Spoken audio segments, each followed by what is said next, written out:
All right, hello everybody and welcome to 2013 and Think, Link, Create, the guide to attracting the success that you deserve. Now, my name is Gavin Holmes.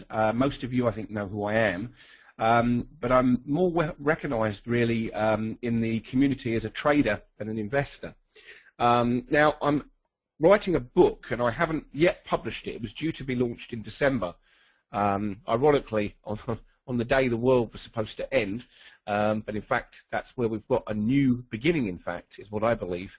And I've actually added a couple of chapters to the book based on some experiences I've had only in the last 6 months. So that's the reason for the delay in the book. And you will all get a copy of the book once it actually goes to print. I suspect it will be out in early April from what I'm hearing from the publisher. But I want to share with you today some things that you may or may not have heard about. I am going to start, though, by relating this to trading, because most of you who found this information will have come through our database, and you probably found it because you're a trader and investor, but not all. I mean, many of the people that have signed up for this course are actually not traders at all. But I want to show you how the news and the media actually wrong foot most people. Now, the news last year about the markets was very, very bad, as we know. We were told that the retail investor had left the markets, that there was very, very few opportunities to make money in the market, and yet everybody who was watching the news and reading the newspapers was missing the plain fact that the smart money, the professionals, were buying. Now what's happening is what we call herd mentality, where people start rushing in and buying at a high price. What they've seen is throughout 2011, 2012, the S&P in now one of the biggest bull markets it's had for over 100 years. So we are in a bull market in all of these markets, the Dow, the NASDAQ. Look at the headline here, okay? That was yesterday. Americans seem to be falling in love with stocks again. Now, this is very good for my business because we know that people panic, they sell at the bottom, and they buy again at the top. And ironically, it all comes down to the process of thought and interaction through your five senses. I'm going to talk to you in this course about quite a lot of things. Now, I mentioned this last week. I feel that this book has to be written and the course has to be done because I've known that in my life it's through information received through outside sources that I've improved my life dramatically. And also, I've been able to help other people in various ways. My main way was writing a book on trading the markets. As you know, it's called Trading in the Shadow of the Smart Money. And the book is all about the markets and how the markets are manipulated. But the book, for me, was there to put the average trader and investor in the right place in the market with enlightenment, with some information that would help them to make some money in the market and avoid the traps that are set by what we call the smart money. There was an article written a couple of years ago, 2011 it was, in September. It says, Gavin Holmes and the American Dream. Very briefly, I went to America 12 years ago, originally for 3 months, to assist one of the directors, who was an American, to start our US business. And the company was called Trade Guider Systems International. And the Trade Guider brand and the Trade Guider message is now taught in over 43 countries around the world. But I learned very early on, it comes when you have a vision, a dream, and you see things. Now, the word Trade Guider, the company name, I thought that up. And we were sitting around the table trying to describe what we were selling, what was our product that we were offering to help people. And I thought, well, we're not telling people to buy and sell at exact certain points. We're guiding them through the process, the misleading process sometimes, of how to make money in the financial markets. So anyway, long story short, I went to America. I wrote my book. I met my wife, Laura. I've got two lovely children with Laura, Ryan and Olivia, who are both now 2 and 3 years old, shortly to be Olivia's 4 next month. And I did live the dream. I lived the dream, and things happened to me while I lived in America, because now I've returned to the United Kingdom, to my birthplace, actually. I was born in a place called Southampton. I grew up in a place called the New Forest, for those of you that know that. And ironically, I'm now living in a house in the middle of the New Forest. And if I look and triangulate where I went to school, where I was born, and where I actually went to senior school, I'm living almost right in the center of the triangle.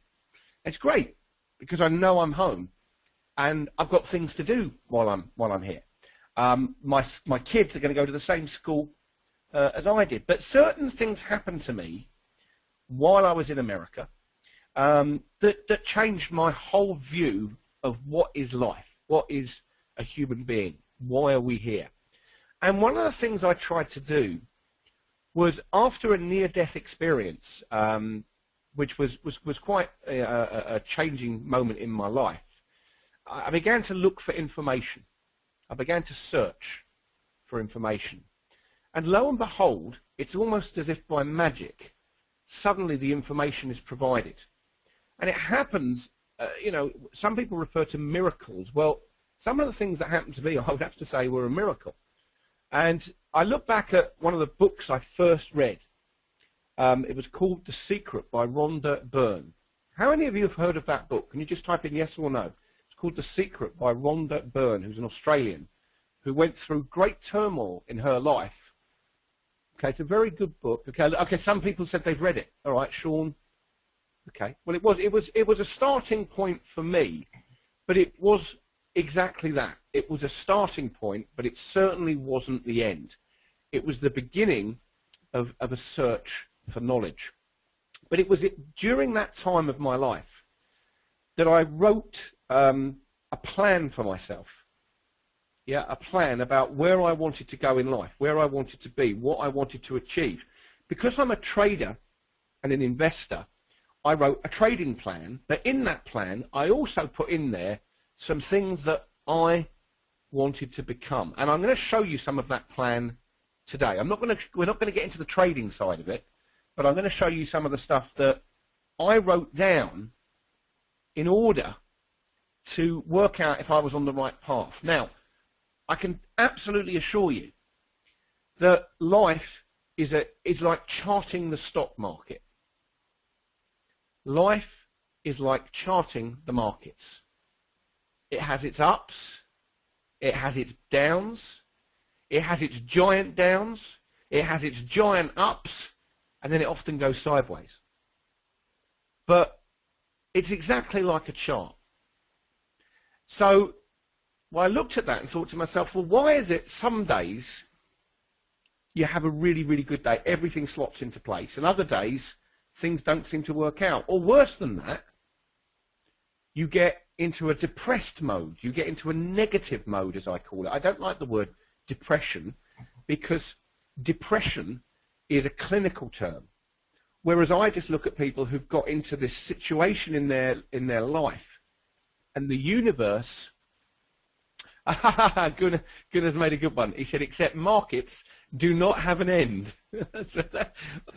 You're absolutely right.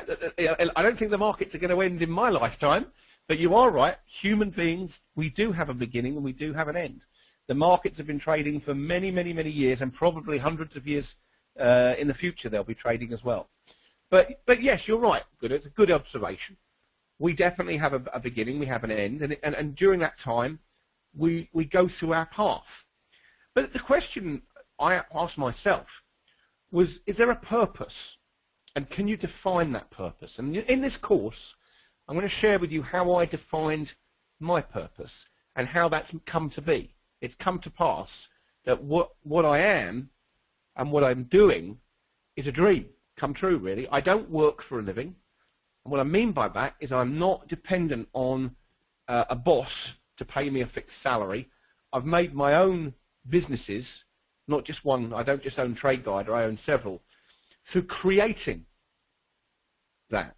So I do believe, and I'm going to go through some of these slides that we went through before, that when the student is ready, the teacher shall appear. That's a Chinese proverb, and it's true.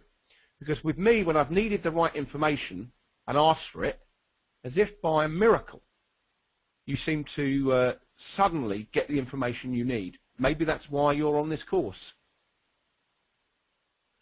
It says, Thomas Alva Edison said, "I've never been a day at work. It was all fun." I love Edison. He said every time he figured out that he was trying to invent a light bulb, for those of you that don't know, every time it failed, he said, "I'm still happy because I've just found one way that I'm not going to do it. I know I'm one step closer to discovering light." And he was a very positive person. And he did indeed. The very light bulbs that are around you were discovered by a human being who persevered. So what we're going to be looking at on this course, well, it's the stuff that's going to be in my book. I'm going to start, we're going to talk about thought vibration, thought energy. Because we all think, everyone has thoughts. We all have thoughts. And unless you're brain dead, you're going to have some sort of thought. There's some sort of connection there. But the thought comes from an inner voice that we all have. We have dialogue with ourselves all the time, even when we're asleep. During dream states, we're having dialogue, although it's the subconscious there that's more in control. We're going to talk about the inner voice as a friend or a foe. We're going to talk about how we cope with negative thoughts and fears, because we all have them. Every human being has them. Trust me, the richest people in the world, the most wealthy, still have negative thoughts and fears. We're going to look at how we shape positive thoughts and then take action on positive thoughts, because that's what the universe responds to. It responds to positive thoughts with positive action, and it produces positive results, no doubt about it. There are certain laws that govern a human being on this planet.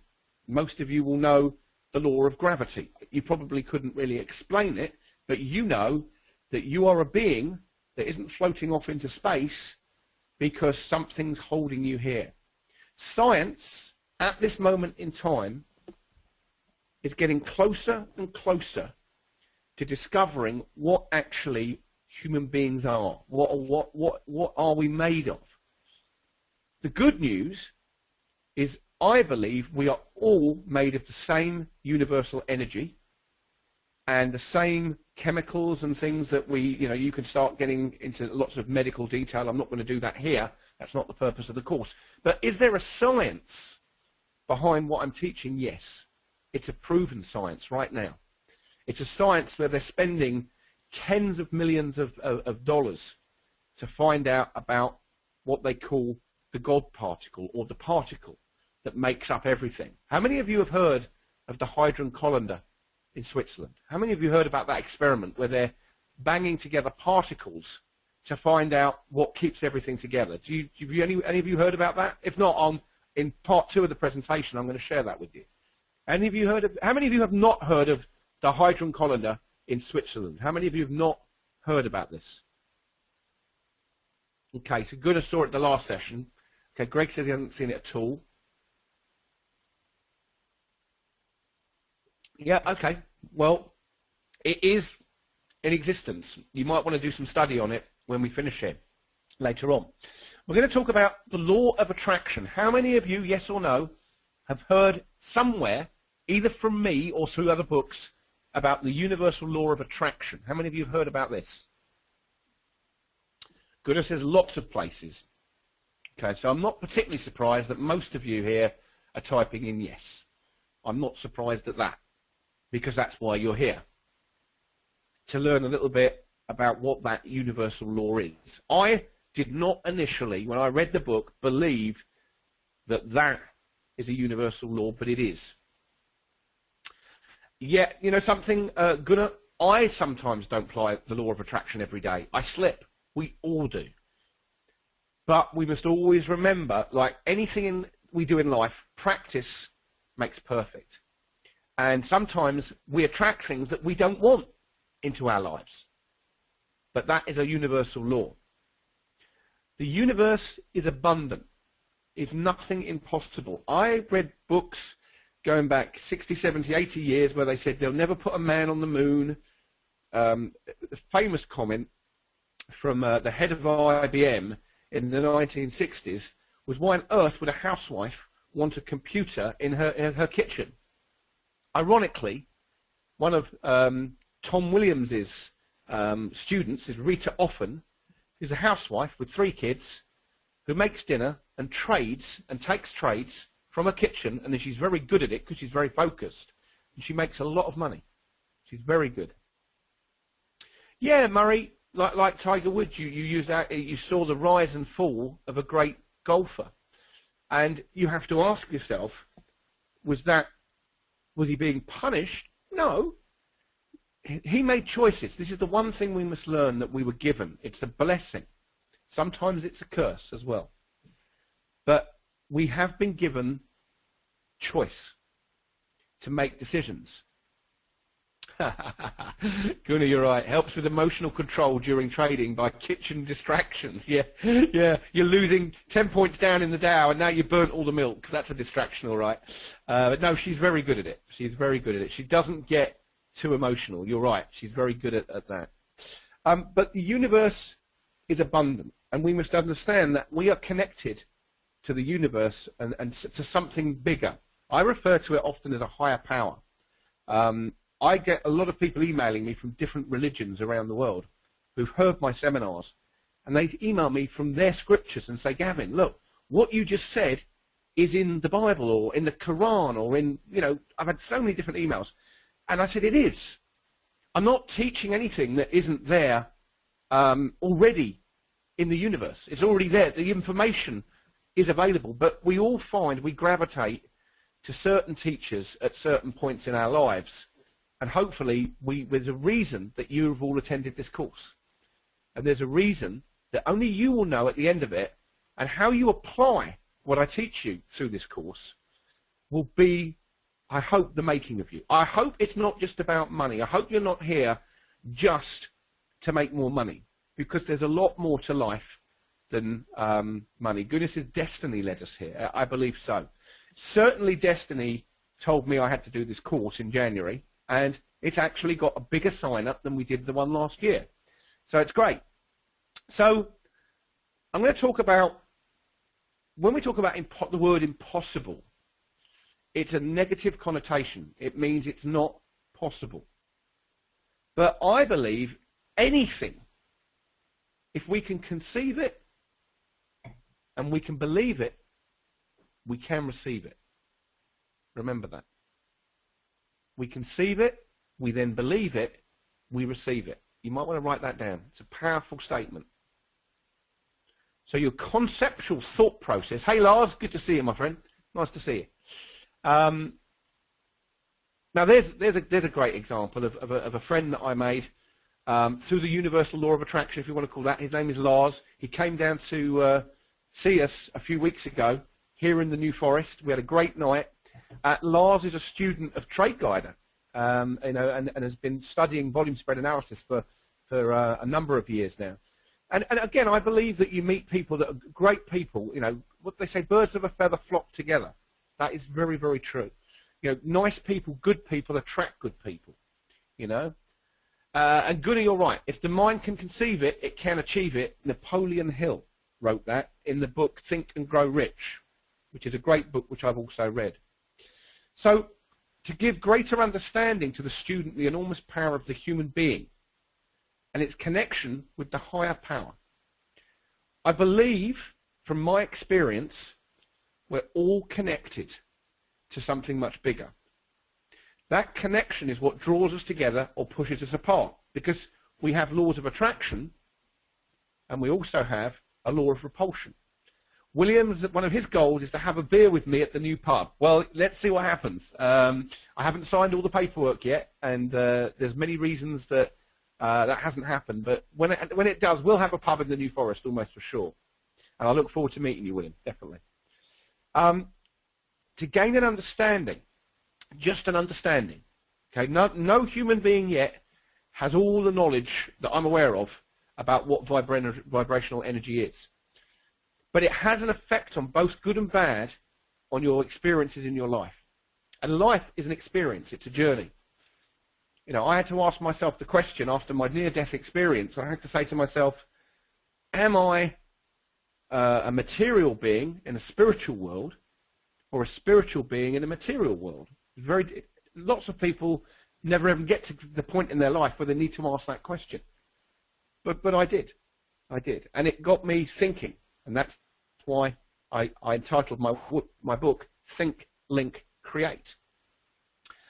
How to understand depressive thoughts and negativity and why we have these thoughts.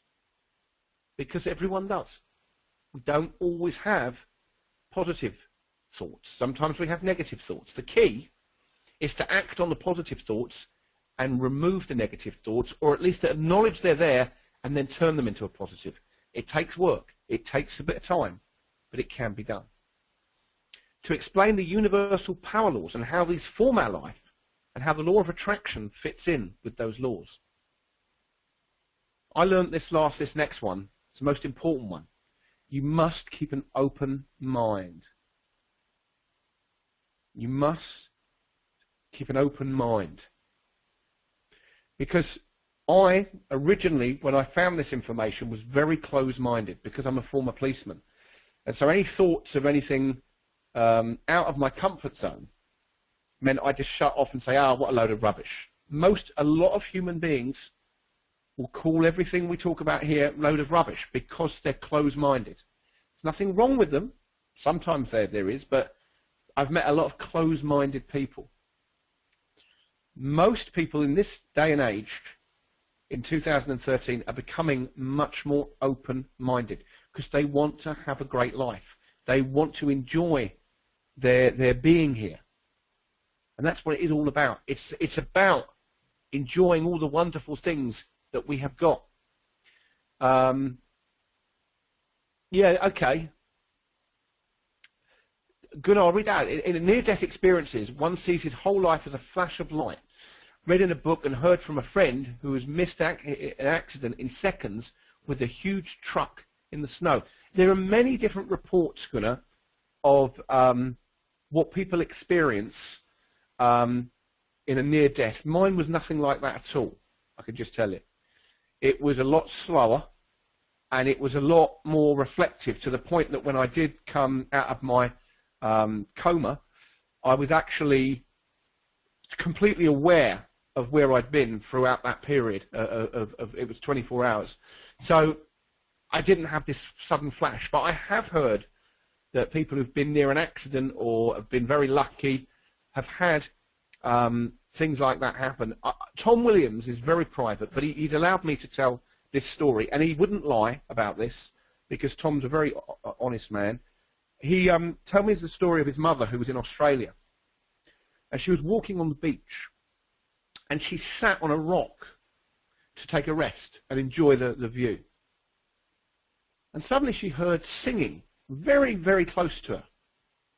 She couldn't make out the words at all, but she began to listen, and the voice got louder, and then suddenly she heard this voice say, "Move away from the rock now, you're in danger." And because she heard it, she got up and she began to walk away. Within about 4 or 5 seconds of her moving away, a large truck came over the top of the cliff and crashed straight onto the rock in front of her that she had been sitting on only a few seconds before. And she told Tom that story, and she said, she would never lie to her son about anything like that. And Tom and I spend a lot of hours talking about the universe, and Tom has a wonderful description of the human being. He says, well, the reason we have human beings is to move our consciousness around the planet. I think that's a great one. You've got a consciousness and an inner light, and the body is there to move it from A to B and have experiences. That's Tom said that, and he made me think. So we're going to explain how the law of attraction fits in. We're going to talk about why we must keep be open-minded. We're going to look at how we use universal laws for wealth creation as well as other things. You create your wealth. Gunnar, you're not interrupting me at all, my friend. I really like comments coming in. He said, I'm trying to stay awake after lunch in New Jersey. Great. Yeah, I hopefully won't put you to sleep. There's going to be some good information here. But no, please do all contribute. If you've got something you want to share with the group, there's a lot of you here, share it. Don't be shy, because that's what I've learned. We're all the same thing. Okay? We have positive energy, we have negative energy, but we are all universal brothers and sisters, whether we like it or not. And, you know, most people like it. Some people don't like it. But we all learn, as we're going to see in this course, from experiences. We're going to learn how to have a dialogue with yourself. Now, that doesn't mean that you're going to walk out of this course, walk down the street talking to yourself. All right? Don't do that. Okay? That's not. Don't look in the mirror and start talking to yourself. People will think you're mad. But you do have constant dialogue. And look, some people actually do talk to themselves and they verbalize. I don't, and I've never done that. I talk with my inner voice. And that inner voice is there to guide me. And it is your friend, but it can also be your foe, because there are almost two inner voices that we have. One is trying to push us in a positive direction, but for some reason we have that negative voice too. But we can control it, as we're going to learn. How you deal with negative vibrational energy, okay, and it happens, okay. There's a saying, you know, someone gives you a good or a bad vibe. That's basically talking about vibrational frequency and the energy on that frequency. I've always believed that the brain, and Tom believes the same thing, is a very massively intelligent but very clever receiver of signals. And it receives signals every millisecond that you're here on this planet. It's always receiving signals. And it receives signals on different frequencies. And that's why you meet people. That's why you have interactions in your life. It's why you go to certain places. And I'll talk to you a little bit about what we call the feeling of deja vu, where you think you're absolutely convinced you've been somewhere before, but you surely can't have been. But, you know, there's a lot of evidence to show that that feeling is something because you've created something. You've got to be careful what you wish for and what you don't wish for. Because if you wish for the right things will appear. And then we're going to understand some scientific concepts around this.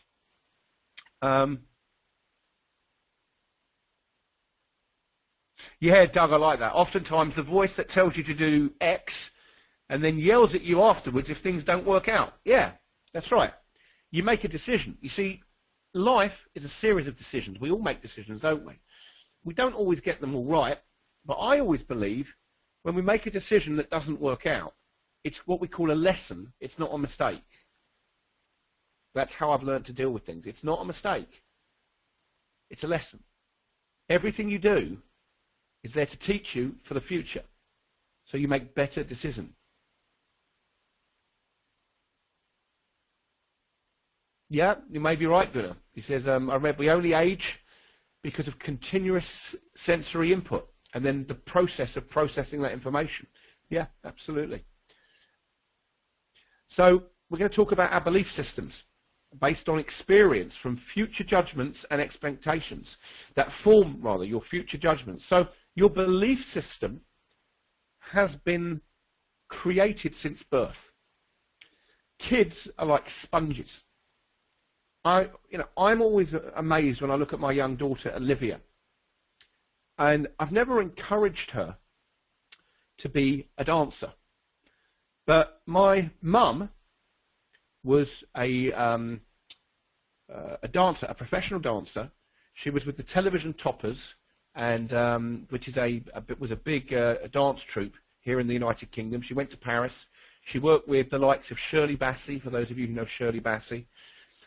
So that side of our family is definitely there. And because she was a dancer, when Olivia was born, as soon as she could walk, if I played any music, she would actually start to dance. Now, she's currently 3 years old. She's in a ballet class. And it is good. It's genetic transfer. Something is there that she's picked up on, and she's now very, very good at ballet, and she's not even 4 years old yet. So something is definitely there. Are we material beings in a spiritual domain or spiritual beings in a material domain? To some people, this doesn't matter. To me, it doesn't particularly matter. It's how we interact with this. Practical exercises to help keep the connection. Next week, I'm going to talk to you about vision boards, something that keeps you clear in your path. How does religion fit in with the concept of the law of attraction? It fits in extremely well, because of the group of people that I've taught this particular course to, about a third were atheists. They didn't believe in God at all. The other 2/3 were extremely religious people. So the course is not designed to talk about or fit in with a specific religion, but I know from meeting many people who study different religions, be it they're Muslim, they're Buddhists, they're Catholic, they're Protestant. They all say that the course applied beautifully to them because it fitted with their belief system and their religion, and that's what I tried to. Hindu, exactly. So, you know, that's important. A lot of the things you're going to learn here in the next 2 weeks, you're going to find if you go back to your scriptures and you study, if you study scripture, a lot of the things are going to be there. So how do you develop a wealth creation mindset? How do we receive things graciously, but expect more to come? Not greedily, but graciously. How do we correctly use a vision board? Tips for creating a plan for your life. Fail to plan, plan to fail. And then there's 2 books that you should all read if you haven't read them. Think and Grow Rich by Napoleon Hill. It's still in copyright. You can get it from Amazon. And I'm going to give you a book now, which was the one that really, or one of the books that really helped me. And I'll type it in here.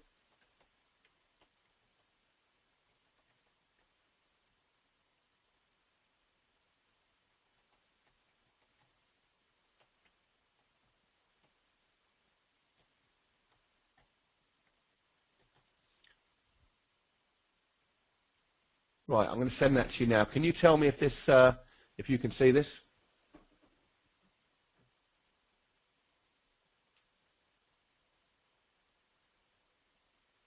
Okay, can you just let me know if that works? It should bring up a PDF document, and you can read that later on. Bob Proctor says he's reading Think and Grow Rich from 1964 and not stopped it yet, more than 1,000 times. Yeah, great. Okay, good. Okay. So I'm going to recap on some of the things I did in the last seminar because I think it's important because some of you haven't seen this. So I think it's still part of the course and I think it's important to do it, but I won't dwell too much on it because on part 2 I've got a lot more I want to show you. So we mentioned life is like a chart. It's also like a highway. Okay, you every second of your existence you're moving forwards. You're getting older. No one can stop that. And every single day, you're going through experiences. Some are good. Some are bad. Some are indifferent. But nevertheless, you're on a pathway, a journey. And I can only talk from my experience, but my journey has certainly had its fair shares of downs as well as ups. But I've been more consistent over the last few years by adopting a belief system and sticking to my beliefs. So you don't have to answer this, by the way. I don't expect you to, but I did ask this in a live audience. I did this seminar live a few months ago. And it was amazing. I asked that question, and about 95% of the audience have said, of course, they've had these feelings. Gunnar says, how did you survive the downs? Hopefully, I can share that with you today. I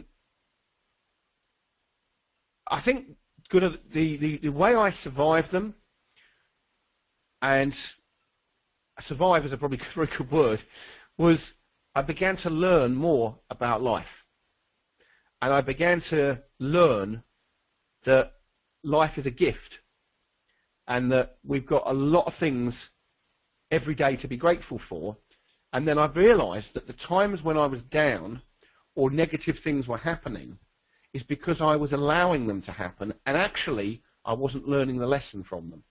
But when I look back, all the downs that I had have actually turned out in the future to benefit me. Yeah, Doug, that's a good one as well. You focus on the now. Okay, focus on now. Today, you can plan for tomorrow. You can't change the past. The past is gone. You're not going to change that. If you've had things in the past that you regret or make you feel guilty, you have to put that into a cupboard and leave it there, because it's not going to, and it does, people do often spend time doing exactly that.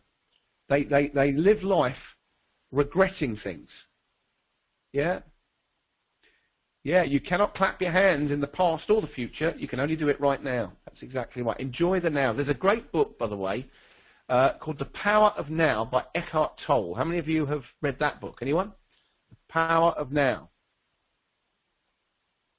Yeah, Doug's come up with a good one there. My past has shaped me, but I can't shape my past. That's a great one. Nice one. Yeah, The Power of Now.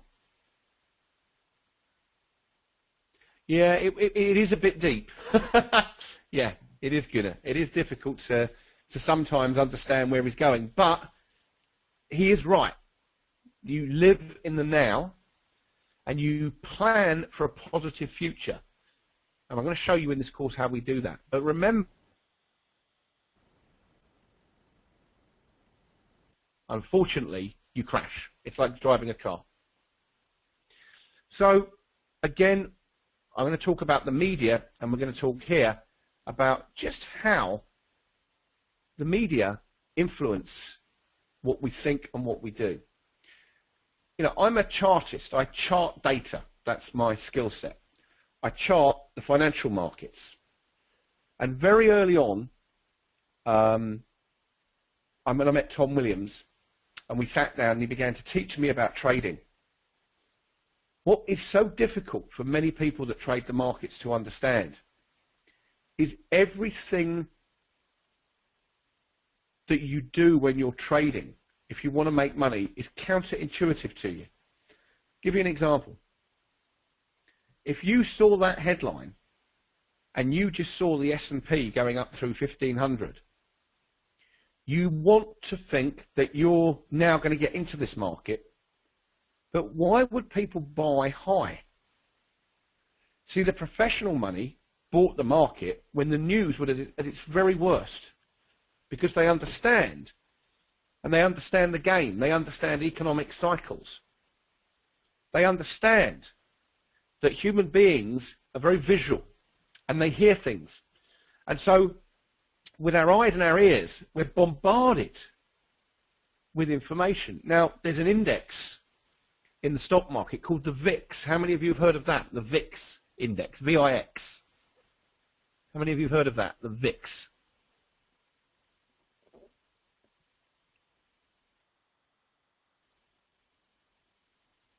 What it measures, it's called the fear index, ironically. It measures volatility, but it's also known as the fear index. And what it does is it gauges the fear. Now, last year, as we approached the fiscal cliff, right, everyone thought that the stock market was going to collapse. It's going to be terrible. We also saw a big story last year. Euro. Now, what was the story at the beginning of last year about the Eurozone? Can you all remember about what's going to happen to the euro currency? Do you all remember what it was? The story. Just remember the news.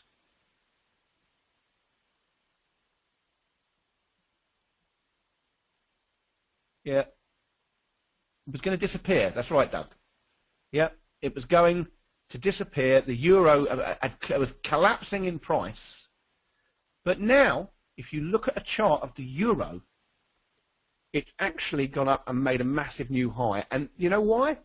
Professionals bought on the news, and they'll sell when everybody rushes in, and we hear that the euro is safe. When you hear the governments around the world saying the euro's definitely here to stay, that's probably the time to sell it. So we have to be very careful about what we see and what we allow ourselves to see. Because often you see messages on the media, there's no news in good news. There's no news in good news. Good news does not seem to sell.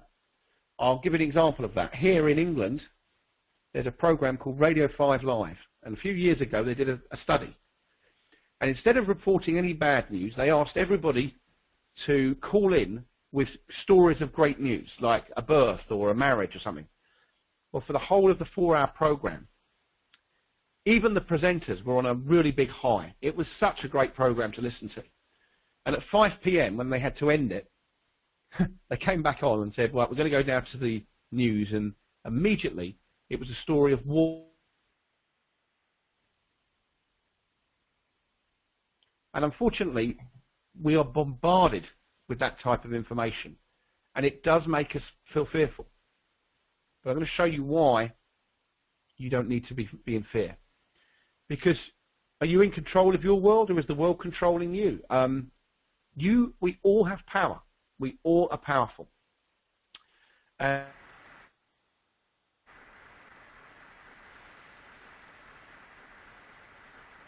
Creative process.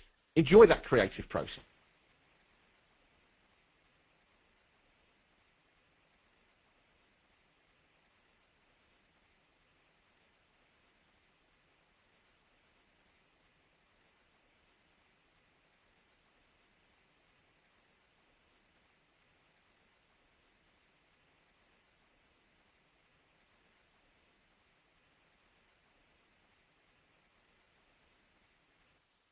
Quite interesting. He said, why?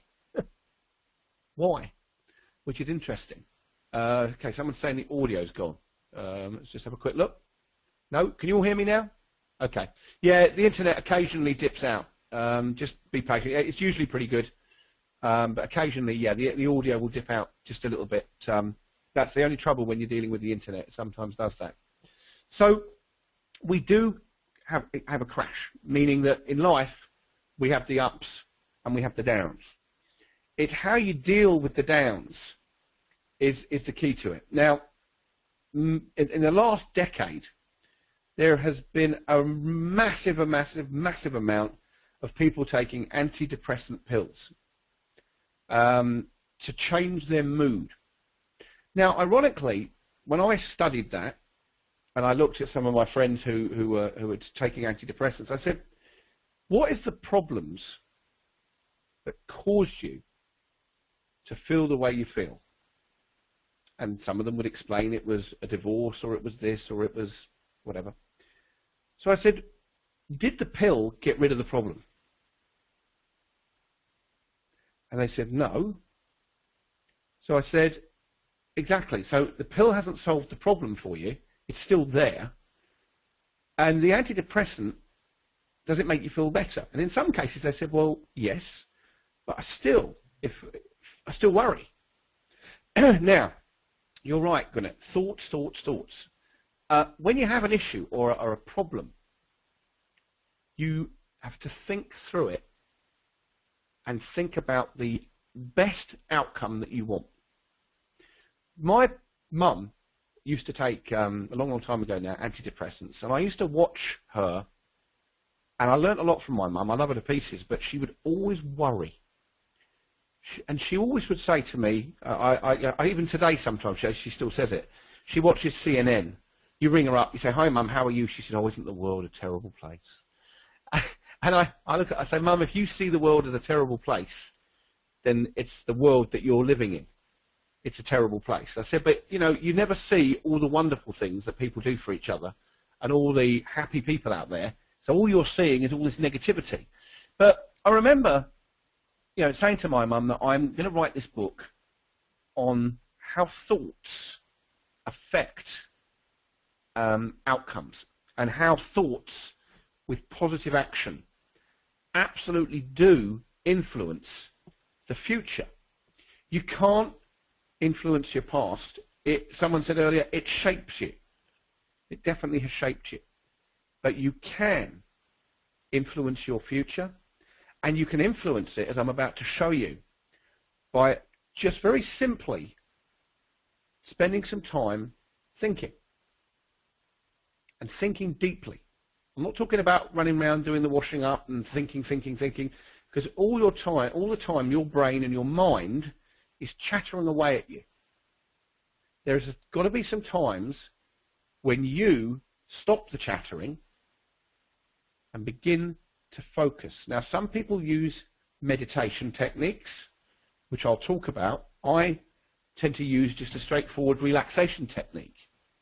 But it says intentionally thinking, focusing on something. Yeah, hopefully focusing on something good and something positive. So I remember Steve, this is a great comment. I always want to keep looking back at this statement from Steve Jobs, who was unfortunately now no longer with us, but he's a great guy. And he said, today, funny enough, I was in the Apple store in a place called Southampton. What a great business model this man has put together. I mean, everyone wants to have an Apple product. I've got them, my wife's got them, because they make things easier for us. But he says there, you can't connect the dots looking forward, you can only connect them looking backwards. So you have to trust that the dots will somehow connect in your future. You have to trust in something, your gut, destiny, life, karma, whatever. This approach has never let me down, and it's made all the difference in my life, he says. He says, find what you love to do. Now, for some people, that's difficult. They find it difficult to find what they love. And the reason they find it difficult is they have never thought about their ideal future. Most people think about money, or they don't focus on money, they focus on the lack of money sometimes. And that's a problem, because the universe responds to your thoughts with positive actions. I love what I do. There's no doubt about it. I'm very lucky. I love what I do, and you can probably tell I'm very enthusiastic about what I do. And I also know that I'm creating something, I suppose you could call it a legacy, but something that's there for the future. A book is always something, when you've written a book, it's always a great thing to have done, because Tom Williams sort of said to me when we were discussing this, you've put a footprint in the sand, he said, when you've written a book. That is true. So when we make what we think is a mistake, don't dwell on them. Don't sit there every day because you've made a decision in the past that could be costing you money. It might have cost you a relationship. It could be all sorts of things. The worst thing to do is to dwell on it, because what you're doing is you're giving that negative thought energy, and unfortunately that negative process continues to cause negative vibrations and negative frequency, and that is what we call depressed states. It's where people can't get away from the negative energy they're creating. I'm going to show you some techniques over the next 3 sessions that we do, which will help you put a plan together. One of them is by creating a positive vision board to create what you want to do and you want to have. Now, this is a process that takes some time. It's not an instant, immediate thing. Although, I will say, once you've made a decision to change for the better and to improve whatever your current circumstances are, because remember, you want to improve them. That's the reason for being on the course. You will notice a change within a week to at least a week it takes, as long as you stick with the process. The people that, unfortunately, I learned this myself when I did a course by a guy called Anthony Robbins. How many of you have heard of Anthony Robbins? He's a self-help guy based out of the United States. Anyone heard of Anthony Robbins? Okay, so Tony Robbins, all right. So I was, okay, most people have heard of him. So years ago now, probably 12 years ago, I did a course with Tony Robbins. And initially, because I'd spent a lot of money on this course, I came off the course euphoric. That's the only description. I was absolutely euphoric. I thought I'd found the key to life. And I thought, this is it. All the bad habits and all the mistakes I've made, I thought, this is a fresh start for me. But you know, within a space of 10 days to 2 weeks, all the things that I'd learned in that course, okay, it was, it was called Unlimited Power. It was in Docklands, I think it was, or the Excel Arena in London. It's about 12 years ago. And he's written a book called Unlimited Power. And it was interesting because I came off the course with so much good information, but I was too lazy at the time to put it into action. And that, to me, was where I first learned you have to create a habit of doing something good. Okay, it's very easy to form habits doing anything. Most people easily fall into bad habits, whatever that habit is. But we sometimes find it difficult to adopt and do good things, good habits. A good habit is exercising for a couple of hours a day. That's a good habit. You know, so there are plenty of bad habits. We all have bad habits. You know, I've not met anyone yet who says to me, "Oh, I'm the perfect human. I don't have some sort of bad habit that I get into." Everyone has something. No one is that I've met yet. Anyway, there may be the perfect person out there. So how do we connect the dots moving forward? How do we connect the dots so that we know that we're in the right place and in the right path? Well, now this is where we get into the real nitty-gritty. So my book is called Think, Link, Create. Napoleon Hill's book is Think and Grow Rich. Pretty much we're both Napoleon Hill in his day, and what I'm suggesting here is for you to get rich, not just financially, but that's what we hope for, but spiritually, mentally, physically, and learn that it's not just about money. Sometimes the fact that we focus all our energy on how much money we don't have at one particular time, or indeed, sometimes we focus on the fact that we do have a lot of money and we want more to come. There's nothing wrong with that. Absolutely nothing wrong with that. I think that the big thinkers of this world, and there's been some great ones like Steve Jobs, understand that thought is powerful. A thought is a powerful tool of creation. And I know Albert Einstein certainly recognized that, and many great men of their time.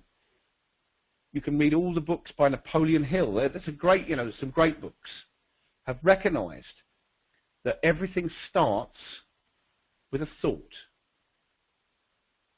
That's a good one, though. Good. I like that one. Mind is a static energy. Thought is dynamic energy. That's a nice one. Yeah, I'm getting some good stuff from my book here. That's a nice one. Good. Yes, it is. Yeah. Thought is dynamic. It is. It creates things. You create things with that power. And remember, you do have the power of creative process. You're creating your own life right now. So, but the only person who can create and solve some of the problems you may have in your life is you. But coming onto a course certainly doesn't do you any harm at all. I found that I had to invest a lot of time and a lot of money in myself, first and foremost, to be able to do the things that I wanted to do in life. And that included, being happily married, having children, having a beautiful house, living in, the place I want to be, doing things like tonight. I love this. This is a dream. And it's, I'm doing what I enjoy doing. And, some of the emails I have had back from many people who've been through the course have told me that, yeah, they didn't really sometimes think about how lucky they are. One of the things that I do is each morning, and when I don't do this, I tend to not have a great day, but each morning I wake up and I think about all the things I'm grateful for, and there are many. And I think about all the things in my life that are fulfilling, that help me to move forward in life. Yeah, my family, of course, I'm very blessed. I've got 2 lovely, healthy children. I've got a lovely wife, but also my people I do business with, and also the customers that I interact with, the people that I meet, because they're all wonderful people. And I think that has come through a choice.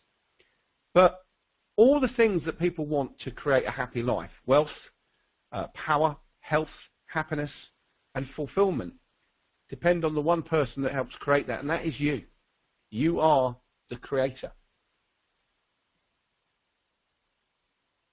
Yeah, yeah. Gunnar's just read something from YouTube. It is, I am whole, perfect, strong, powerful, harmonious, happy, and healthy.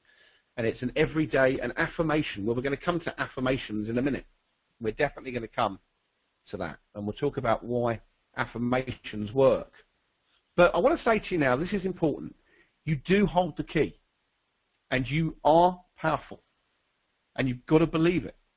Believe how important you are to the universe, because you're part of it. I saw an interview on television last night with the Professor Brian Cox. And a lot of you in America may not have heard of him. He's very popular here. He's a scientist, and he's studying what basically human life is. And he says, you know, the wonderful thing is we're all made of space dust, he said. The universe is all made of much of the same thing as far as they can tell. And if you're a human being living on this planet, you're part of a much bigger thing. And when you think about that, when you look at a human, they often feel so small because they look at the size of Earth and they look at all the billions of 7 billion people, and they can feel very insignificant. But you should never feel insignificant. I've learnt that. Okay?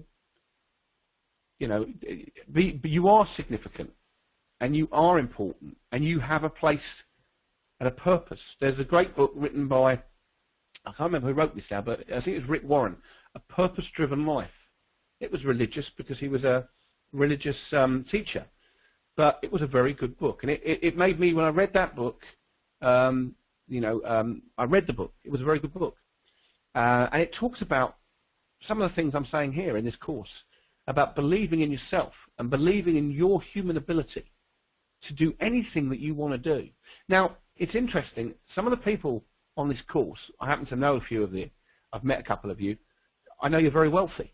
And I know one person emailed me to say they're down to their last $100.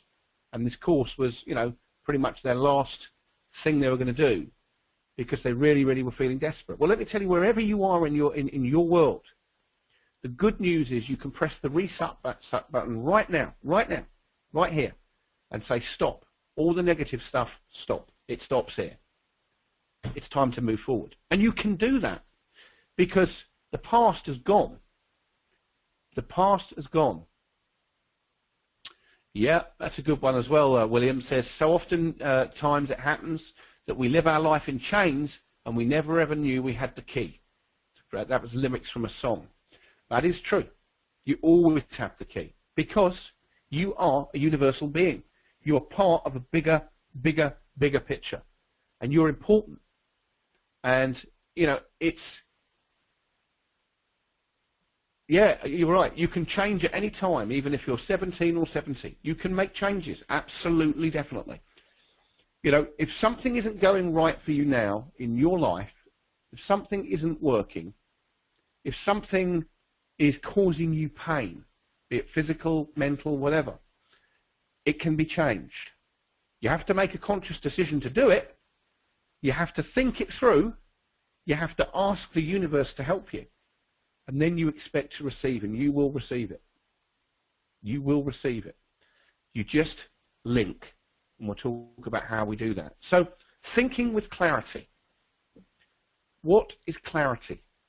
It's sending a message out to the universe of what your requirements are and expecting them to come because you've asked. And I've often been told, but Gavin, here, are we talking about prayer? When I pray for something. I was asked that by a guy a few weeks ago. And yes, when you're praying, you're often praying for other people. If you pray, you're often asking the higher power to help you to move forward and do something hopefully that's positive. And that is exactly when we have clarity of thought. We can't just think and then do nothing. This is one of the problems that I had, because I first read Rhonda Byrne's book, and I said, well, that's easy. All I've got to do then is say, I want £1 million tomorrow, go away and think about it, and lo and behold, there it is. But the universe doesn't work that way. The universe helps you create that £1 million, if that's what you so desire, through circumstance based on your actions. And it is action, massive action, as Tony Robbins called it. Massive action. So you have a thought, you think it's a good one, you take massive action. You do whatever it takes to start the creative process going. I'll give you an example. Here's probably one of the best examples that I can give you. About 2.5, 3 years ago, I was talking to a trader about Trade Guider and VSA. And he said, are you aware that someone's trying to copy the VSA indicators, the volume spread analysis signals? And they're doing it under the disguise of Richard Wyckoff. And they're calling their software something to do with Wyckoff. I can't remember what it was. So initially I was angry. You know, someone's trying to steal my work and Tom's work, and I'm very protective of that. But then immediately, through reading all the books I've read, I stopped myself and said, do I want to be angry, which creates negative energy, or do I want to create a positive out of what I perceive to be a negative? So I went back home, nothing happened. Couldn't get it out of my mind. And I couldn't stop being a bit frustrated. But the next morning I woke up and I remember saying to myself, I'm very grateful for everything that I've got, and I want an answer, a solution to this situation that's not aggressive. It's not going to make me angry and upset. And as I got into the shower, which is where most of my ideas come from, a little voice said to me, that's the only description I can give you, if you were searching for something on information on Richard Wyckoff, what would you do? So I said, oh, okay, it's a good question. What would I do? Well, I'd probably go to Google and I'd type in Richard Wyckoff. And it said, exactly. So if you're looking for a piece of trading software that's based on the Wyckoff method, you want to be in the top 3 when people search for you. Now you all see this website just here. It's based on the great man, the man that I owe so much to and I know many others do. That website was created with my thought. Think, link, create. And this website is launching a piece of charting software in the next 6 weeks, which is built, called Wyckoff Analytics, which I thought about. So I'm proving, I'm putting into practice everything I'm teaching you. It works. We've got nearly 8,000 people who've registered through this site, who want a piece of trading software based on simple Wyckoff principles, the upthrust and a spring. And we're working with friends and like-minded people who think the same way as we do. And that is a guy called Dr. Gary Dayton, who's a great trader, and somebody called David Weiss. But this is think, link, create in action. Because it all came from a negative start and has ended up in a very positive outcome. Positive in many, many ways. Because instead of getting angry and upset and trying to file lawsuits, I created something much better that's going to benefit me, my family, the people that are part of that chat room there, because it's a chat room as well. So be careful about what you think.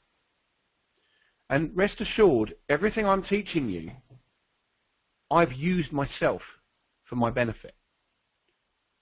Now, does that make me the perfect human being? No. I still have some bad habits. I still don't get things 100% right.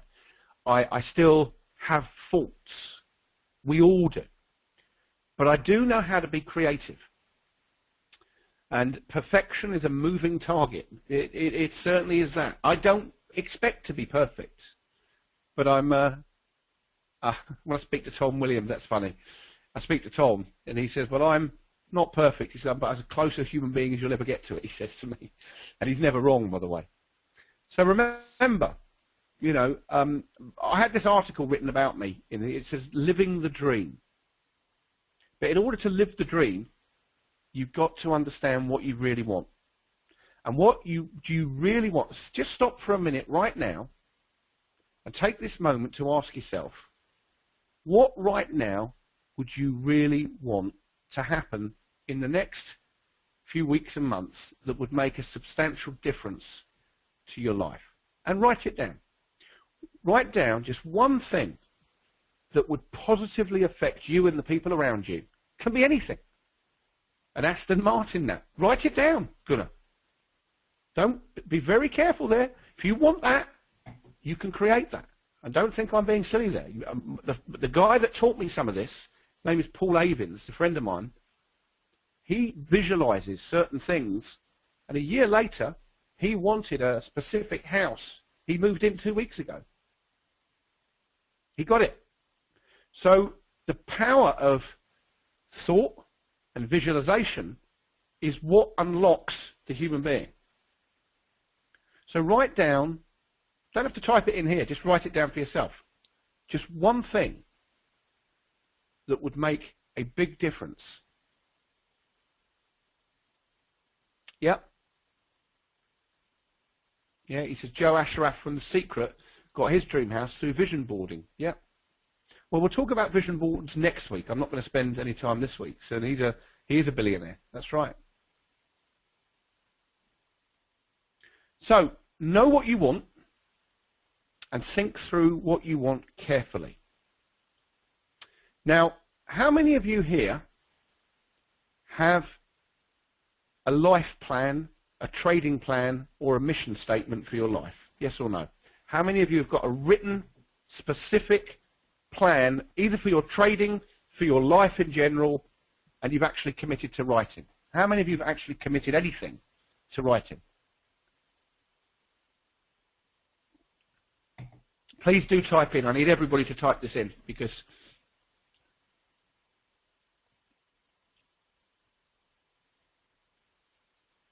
okay, it's very good. A lot of people typing in here.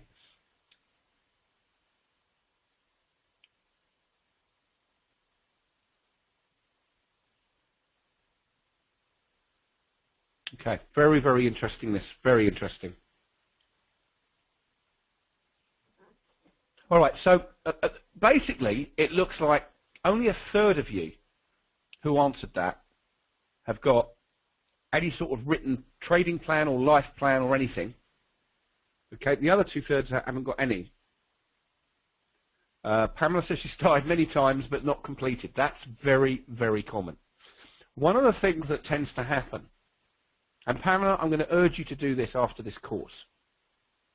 Set aside time. Make sure you commit to that time. Set aside a couple of hours. Now, most people say, I'm far too busy. But this is going to benefit you. This is going to benefit you. Set aside some time to go back, not only and review what this course is about, but to sit down and write down, really with clarity, absolute clarity, what you would like to see in your life in the next 5 years. And write it. And focus on it. And what I've done, just so you know here, you'll hear a bit of paper here. This is my mission statement. Okay, and I'm living the dream. I wrote this in 2007. Okay, and I'm not going to give you the dollar amount that I wanted to earn, but I know I'm going to get there. And it says, my purpose is to express my easygoing, creative, and hopefully likable personality with belief that I will, in capitals, have great abundance and wealth and have X million dollars in 12 months from July 2008. And total commitment and belief in TradeGuider, Tom Williams and the team I'm creating by being kind, caring, and considerate of others, by attracting and supporting like-minded people who share the goal of prosperity, happiness, and friendship, and by building the best team to work together with a common goal to help others, expect results, and be happy. I will own 4 properties, and I've put there in the US soon. Be a serious competitor to TradeStation and eSignal with TradeGuider. Will lead the market, help others, and help others to prosper. And I will gain respect and obtain at least, and I've put the figure there, by a date. Now, what happens with these statements is they remind you of where you're trying to go. Okay? Is it more than $1 billion? You've got to put a figure, if you want it, on where you think you're going to get to. But never be disappointed at all if you don't get it on exactly the day that you asked, because the universe, you've asked for some wealth, you've asked for a financial goal.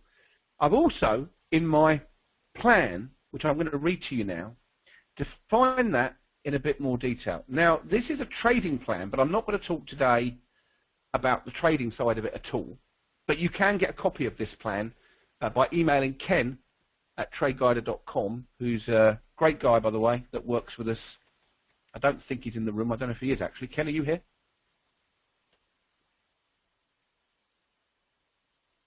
Yeah, so Ken sometimes comes in on these seminars, but I can't see him here at the moment. So here, I've written down initially a mission statement. Okay? Fake it till you make it, read in many places. That's a true one as well. That's right.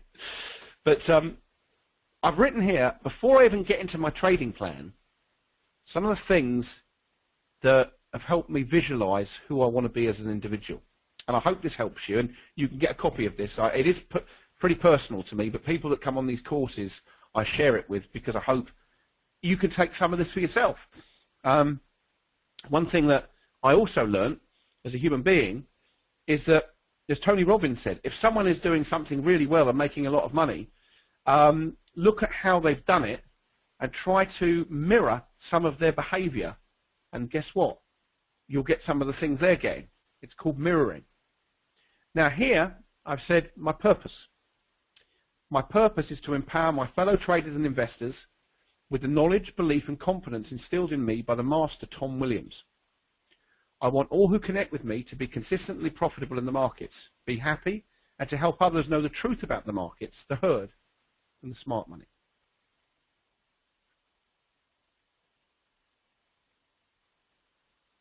Mission statement. I'm very grateful for everything I have today and gratefully expect more to come. I will share the information imparted to me by Tom Williams with my fellow brothers and sisters who seek me or who connect with me. And I mean that universally, by the way, because I believe we're all universal beings, brothers and sisters. I will make money in the markets and assist others to do the same. I will excel at trading and will become a hedge fund manager in 2 years. Now, I wrote this actually just over 2 years ago. I'm back in England to become a fund manager. Be careful what you wish for, especially when you write it down. Yesterday, on Friday, in fact, I was with the guy that I'm going to be working with in the fund, 4th biggest gold trader in the world. So, and it all happened after I'd written this down as if by an absolute miracle. But was it a miracle?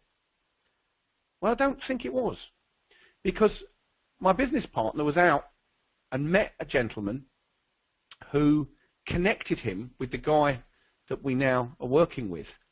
And I had a meeting with him over 1.5 years ago, and I told him that it was my destiny or my dream to become a fund manager, because Tom Williams had kept telling me, you'll be one of the best traders in the world. He kept telling me that. Initially, I kept resisting that thought. That's silly. There's nothing to stop me, with all the knowledge I have, becoming one of the greatest traders in the world. And so, at 46 years old, I'm going to try to do that with the fund. And, you know, I needed that to happen, and it all happened. It all fell into place a few months ago, just before I traveled to Australia. And, you know, I sort of pinch myself, even now as I'm talking about it, because these things are happening. I'll act with integrity, honesty, and fairness in all my dealings with others. I will achieve my monthly and yearly financial goals and will always control my own destiny. I will travel the world and teach what I know to others, so they too become financially independent. I will connect with other like-minded people who have the same desires and aspirations that I have. That most definitely happens. To live a purposeful, meaningful and enjoyable life and enjoy all I have and graciously seek more of what I want. To love my friends and family and be a good father, brother, son, boss, friend and teacher and husband, I should add to that. I need to correct that. To understand that the universe is abundant and to know that every single person on this earth is important and should be treated as such. To understand and master the universal laws and always connect with the higher power and know that I can empower myself and others to have a great life. And then I put here just something from Wall Street. Bulls make money, bears make money, pigs get slaughtered. Money never sleeps. And that's because I'm in the trading business. And I'm not for 1 minute going to forget that. And I talk about Alibaba and the 40 thieves. And this reminds me that the market is devious. Okay, it's very devious. And, you know, it's almost there to take your money if you don't know what you're doing. So Tom Williams says the market is devious and many times you will buy on good news only to lose money and sell on bad news only to see the price rise soon afterwards. And that is because smart money understand crowd behavior and take full advantage of the herd. And that is so true, that statement, when you look at it and we look at what happened in gold in August of last year, which collapsed basically. It fell dramatically after the news was it was a safe haven, you know. And the stock markets, which were supposed to be the worst investment, have made 5-year highs. That proves that that statement is absolutely correct. And it is. And it's amazing when I look back at that. Then I do a SWOT analysis. Now, this is basically looking at what are my strengths, what am I good at, what are my weaknesses, what opportunities have I created, and what threats do I have. Okay, I'm very lucky. I'm very blessed because I've created a lot of opportunities. And with my business partner, Richard, we've created all sorts, including owning a pub here in the New Forest. And not every single opportunity will come to fruition. I do accept that. Not every single pub will pub. That's a Freudian slip. But yeah, I will end up at some point. I'm quite convinced. If this one doesn't work, and a pub, by the way, is what we call a public house here in England, and it's this particular building that I'm currently in negotiations with is the oldest pub in the New Forest. It dates back to 1400. But I look at some of the strengths and weaknesses. It's called the Fleur de Lis in Pilly. If you type that in to Google, you'll see it. Fleur de Lis, New Forest. And if you type that in, you'll see pictures of what that place looks like. It's very nice. So what's my strengths? Well, I've got knowledge because I've spent a lot of time reading books and things. And I've got the skill and patience to succeed in the markets. I am able to read the charts and follow the smart money. If I was to lose my account, it would not affect my lifestyle or cause financial hardship. I have the support of my wife in my trading. I've created multiple income streams through businesses and investments. I believe in myself and I'm grateful for the abilities I have. That's such an important statement that you should make right now to yourself. You believe in yourself. You know, there's people here from all over the world, from different countries. You must believe in yourself first and foremost and your ability to create what you want. And if you want something good, then go and create it. Okay, because you know, I read a statement, you know, money's not made and wealth is not made by just sitting on your backside and just hoping. You have to do something. You have to create something. So it's important to believe. Now, weaknesses. Of course, everyone has weaknesses. One of mine is impatience. I become impatient and I lose focus. The other thing is, you know, I start a project and sometimes I don't get it finished in time, like the book. So I add more stuff to it. So it's important to remember to be focused. Sometimes I try and multitask. I'm not very good at multitasking at all. Sometimes I overtrade, which happens where you're trading too much. You don't need to be in the market. But I've pretty much got rid of that now. I'm taking a lot less trades than I used to, but they're a lot better. I'm staying with the market longer when I'm trading. Opportunities. I'm in a financially stable position, and each year have gone from strength to strength. Well, I have. We've always, since I married my wife, our house has always got bigger, and we've always managed to, get to a place. Well, right now we're living in one of the most beautiful areas in the south of England, which I love. And it's a place called near Lymington, for those of you that want to look at that. It's a lovely seaside town right on the south coast opposite France. Through the knowledge imparted to me by Tom Williams, I've created many opportunities and have connected with some wonderful people. Some of them are in this room. Fiona's here from, and Greg, who are here from, I don't know if Greg's here, but Fiona is, from Australia. I mean, what a lovely lady. I mean, I went out there to do a seminar. Fiona had been on a mentorship course. She texts me and emails me and says, Gavin, instead of staying in a hotel, why don't you come and stay with Greg and myself and, with Dr. Gary Dayton. And we met and we just got on like a house on fire. A great couple. And that's what the universal law of attraction is about. It's about meeting some really, really nice people. And we had spent nearly 10 days in Australia, saw some beautiful places, and I'm eternally always grateful to Fiona and to Greg who looked after us, because they were very, that was a very nice thing for them to have actually done. Okay. All right. Threats. Oh, sorry. The second one, opportunities. I know the universe is abundant and I can have everything I desire if I believe and take massive action on my thoughts of prosperity and happiness. Yeah, this is very detailed. Yeah. Yeah, it is detailed, yes. The more detail you put into your thought process, the better the results will be. Okay? The more detailed you can be on these things, the more, and you can copy this, you can do this, and then look, goals.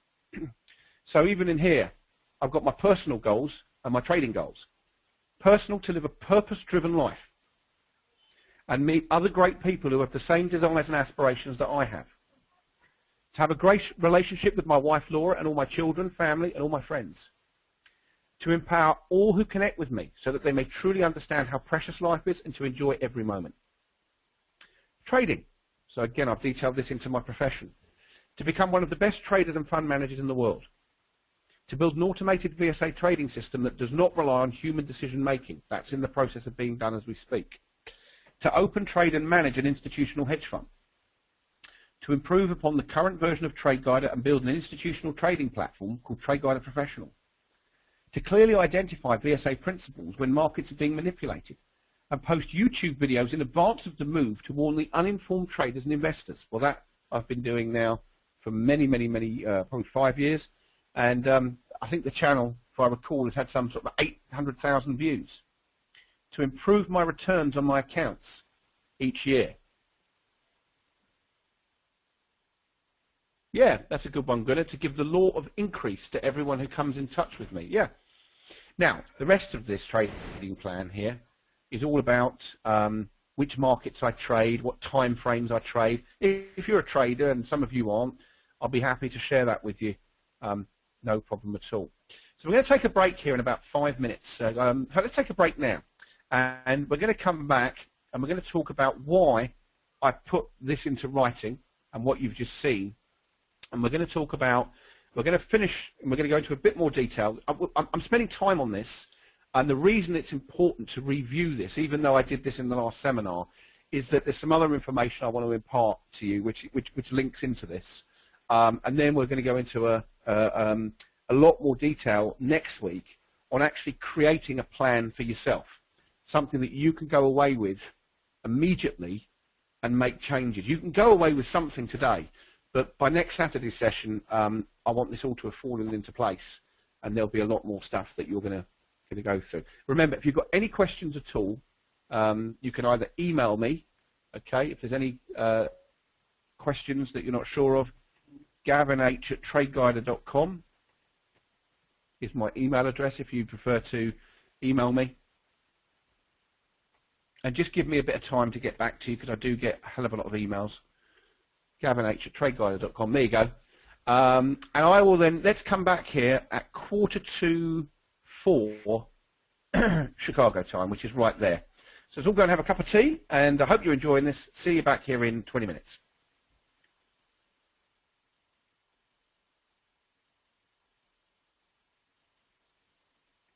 All right, everyone, welcome back, and we're going to now run into the close, try to get you out of here at around sort of 4 p.m., 4:15 p.m. Chicago time. So we covered quite a bit of information there in part one. What we're going to do now is talk a little bit about the written plan. Now, I've just been through with you the plan that I've had. I've combined some of my own mission statements into my trading plan. Now, a couple of you typed in earlier, Gavin, this was very specific, and I just want to elaborate a little bit about that thought process, because it is specific.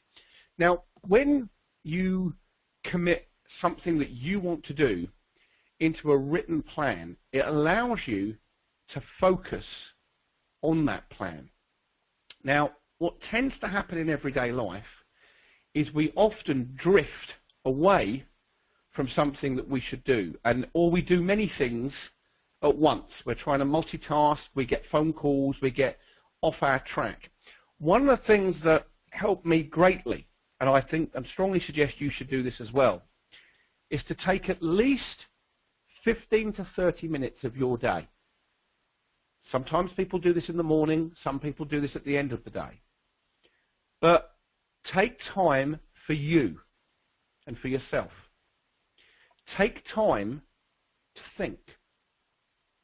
Take time to be with yourself without distraction and focus on your goals, whatever they may be. Now remember, there are people in this seminar from all over the world, and everyone's going to have, to them as they listen to this, a different reason for being here, possibly. Some people will have the same ones. They'll have different goals. But if you don't set a goal, you can never really tell if you're getting any closer to it. Now, in my business life, one of my most important goals was to connect with lots of people and teach. And that is happening. Thanks in part to the internet. In Tom Williams' day, he didn't have the benefit of what we have now, where I can basically, from the comfort of my own home in the forest, talk to hundreds or even tens of thousands of people around the world. But when I was writing my trading plan, I introduced into it a lot of concepts about what I wanted from my life. And the reason I did that is that I realized that trading is part of my life. So a trading plan, together with my plan for my life, my purpose, made total sense to put it into one document instead of splitting it into two. Now, I've spoke to many people who have gone through troubles in their life through different reasons. And I often say to them, first question, do you have anything committed in writing as to what you want to be in the next year, 2 years, 3 years? And most often, as evident in this seminar, the answer is no. I would urge you to consider, at the end of this seminar, just spending a few minutes writing down a few things that you would like to see to change your current circumstances for the better.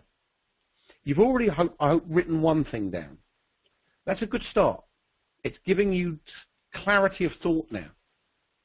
But I want you to, at the end of the seminar, think of a few more things that would benefit you and also others around you, including your family, your friends, because those things are going to form part of our vision board that we're going to do next week, and are going to form part of how we understand the process of creating our own lives. Because a lot of people think that they're not in control of their life, the government is, or the which is complete rubbish, or circumstance, or luck is. But let me assure you, you create your own luck. You create your own circumstance. You are in charge of that. And once you understand that you have that power, then you will start to see results coming.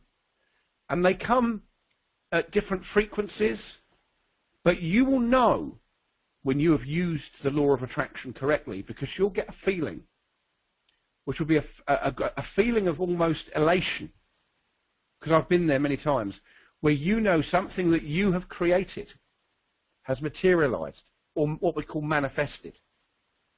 So a written plan helps you focus. Remember, you can revisit that plan to make sure you're on track and that you're doing the right thing. Luck. Laboring under correct knowledge.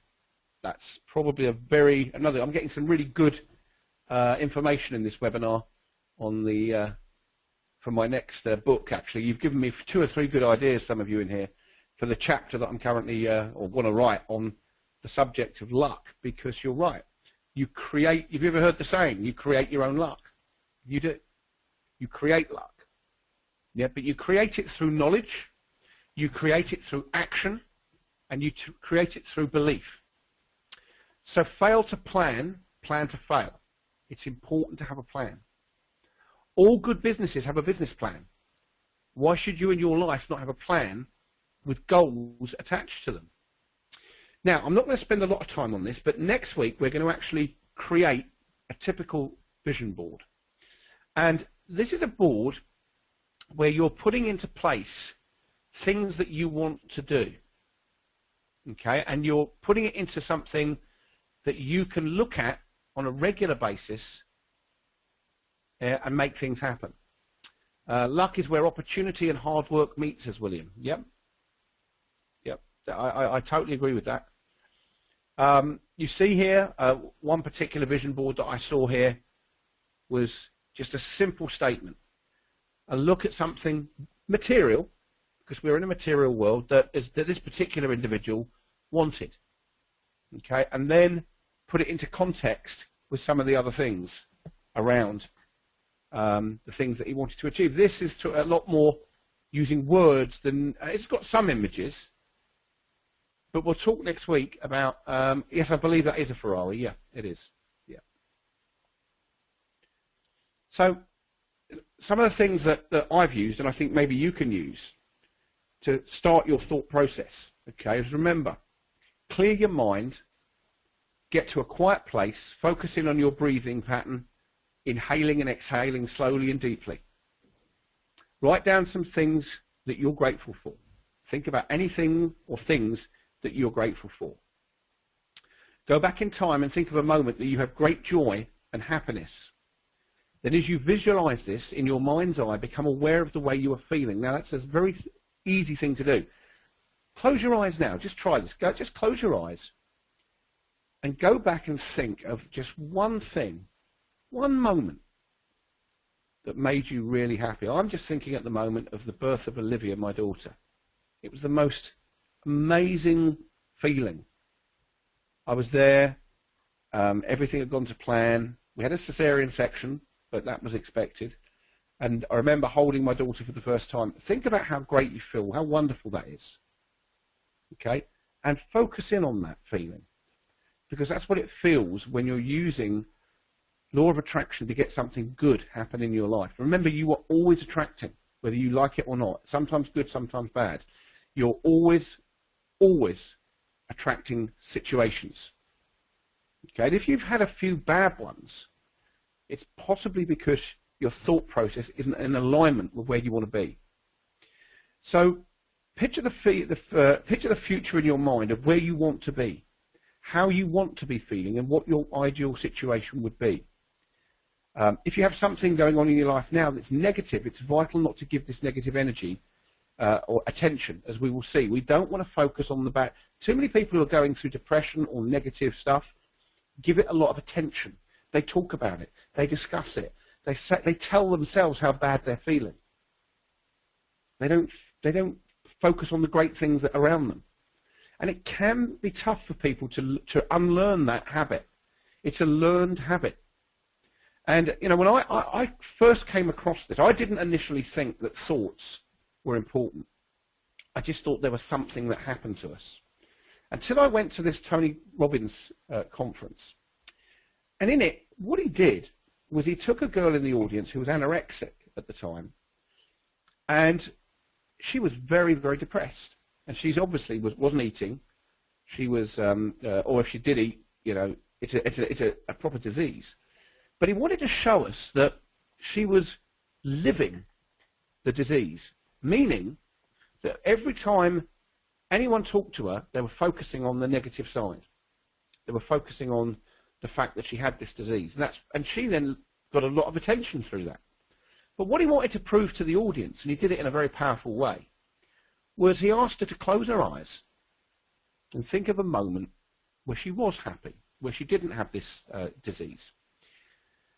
And he filmed this with a camera as she began to describe to 8,000 people in the audience how she was now imagining she was at her 11th birthday party, I think it was, something like that. And we began to look at how she smiled, and her whole physiology, her whole body changed, and her voice changed. And as she was describing this, it was almost like a miracle. She suddenly didn't have a hunch anymore. She wasn't hunched over. She was looking up and describing this with her eyes closed, though. She had her eyes closed. But she stood up for the first time for a long while and was really, really acting in a very happy manner. And then, after he finished and said, okay, well, you can now go back to what you were thinking before, her whole physiology changed. Her whole body manner changed. She went back to depression. So she lifted herself out of it through thought and went straight back into it. So it is interesting to think that visualization, as we'll see next week, which is what I'm going to spend most of next week on, is an important part of success. Yeah, the optimist creed, says Dennis here, is very good. Do not dwell on past failures, but to future achievements. Yeah, and I, Dennis, at the beginning, I don't think you were here, I was talking about, I don't use the word failure, I use the word lesson. It's a much more positive connotation. It's a lesson. Anything that happens to you in life is indeed a lesson. Some people can't deal with the lessons, they find it very difficult, but it is a lesson. And a failure immediately is a negative word. Okay, and so the word itself is powerful. Oh, I was a failure. I failed at. You're setting yourself up for future failure because you think you're a failure. So I use words now in my life where I say, if something happens that isn't as I planned it to be, I just say to the universe, which direction do you wish me to go in? Because it clearly wasn't that one. Seriously, that's how I think of it. It's not a failure. None of us here are failures. None of us. And no one is a failure.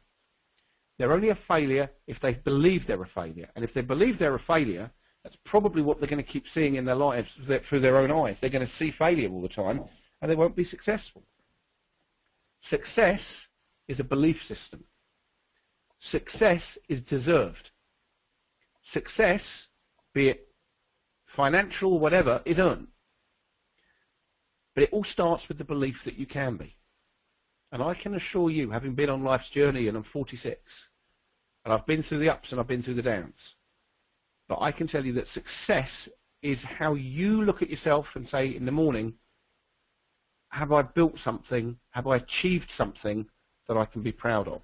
And certainly in my case, I believe that to be true. And I think there's more to come. And I do so because I know that I'm creating something. So I always, you know, when you spend time with yourself and you're visualizing stuff, it's all well and good visualizing, but what physical action could you take right now or in the near future to help the process of something what we call manifestation, which is a real term? And it almost, to me, when I first heard of we manifest things, we do. One example of how things can be made good. was someone emailed me who'd been in a dispute with a member of the family for some time. And after watching one of my webinars said, what can I do right now, to make things better? I said, pick up the phone, say sorry, and say you want to move forward, and let the universe do the rest. And if it's meant to be, you would have rung at exactly the moment that they'd have been thinking the same thing.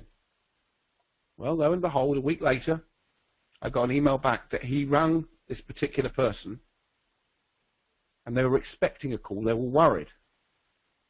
And now the whole family feud has disappeared, and everything's good because he took action. He knew he wanted to do it, but he took an action. And an action always results in something happening. And then set out your goals in writing. Don't think it's enough just to think them and say, oh, well, they're in the back of my mind. They're in the back of my mind. Once you commit your goals, and what is a goal? That's a great one, yeah. A goal is something you wish to achieve in your life, which could be financial.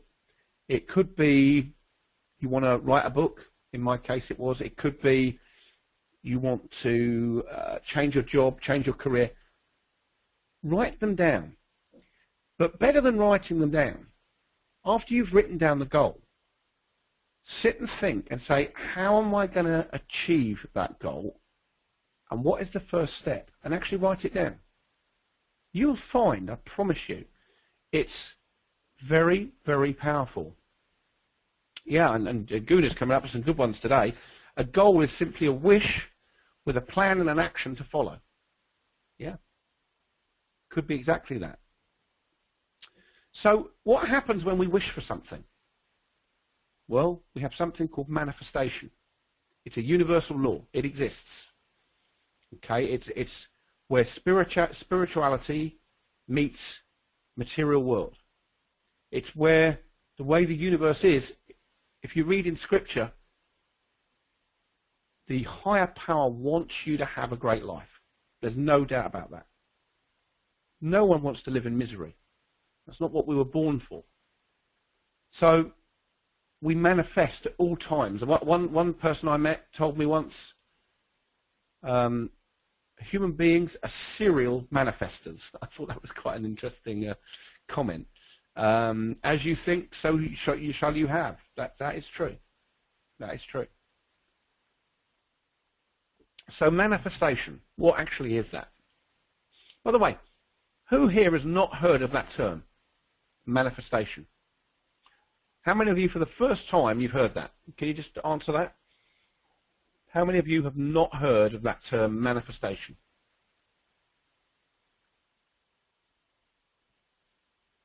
Okay, most people, by the looks of it, have.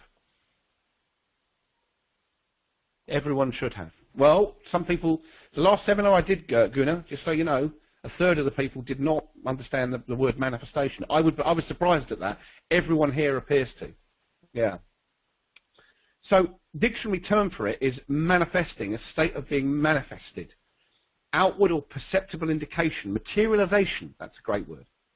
At first there was no manifestation of the disease. You know, this is where we talk medically. A public demonstration as for political effect. And then we have, at number 5, spiritualism, a materialization.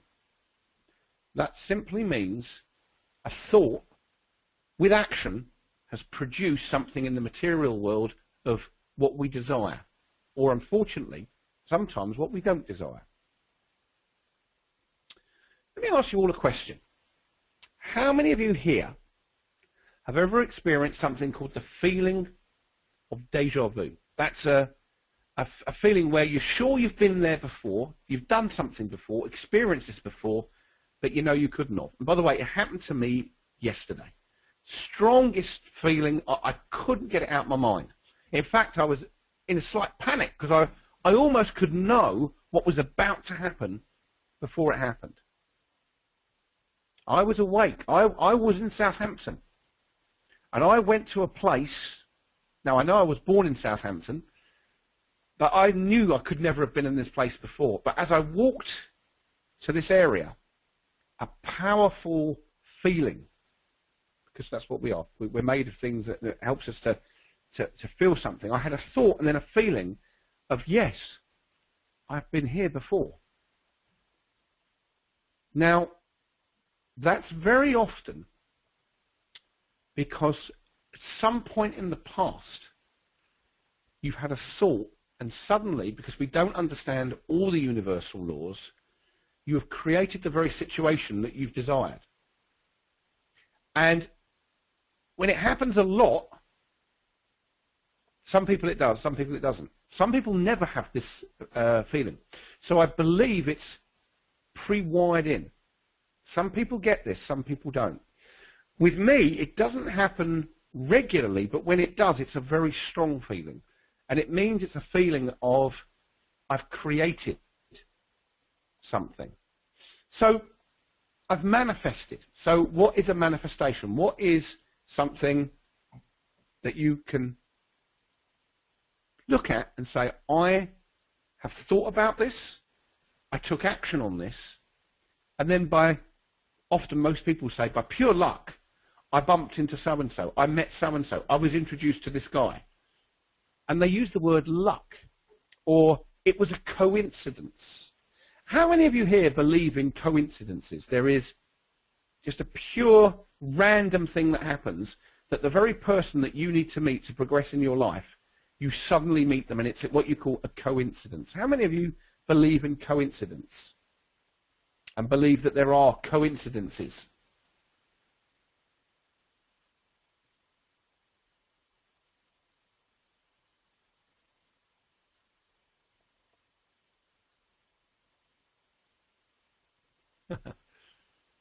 Okay, interesting.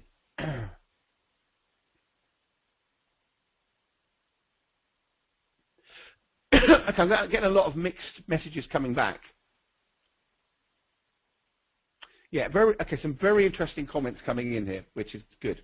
A coincidence is, in some people's mind, a situation where you've been thinking about something that you want, and by apparent pure luck, the person you need to make that happen turns up in your life somehow. It could be you meet them at a supermarket, you meet them in a bar, you meet them, it doesn't matter. Now, some coincidences, and I think Doug puts this, he says, I believe in them, but I don't believe that they are all random. I think that's exactly probably what I think too. My belief system tells me that life is not meant to be certain, because it's not. If we all had certainty about the future, life would be boring, and life is not meant to be boring. So coincidences happen at different times in our life. Sometimes we have definitely created the coincidence. And in my case, and that's all I can talk about, in my case, several times I've created opportunities by thinking a process of what I want and how much money I need and all of those things.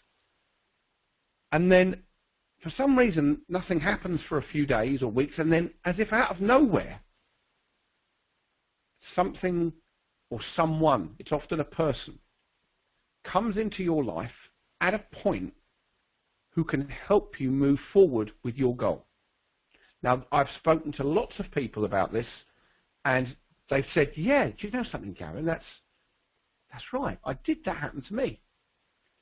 So we are, in my view, on a giant team, a team.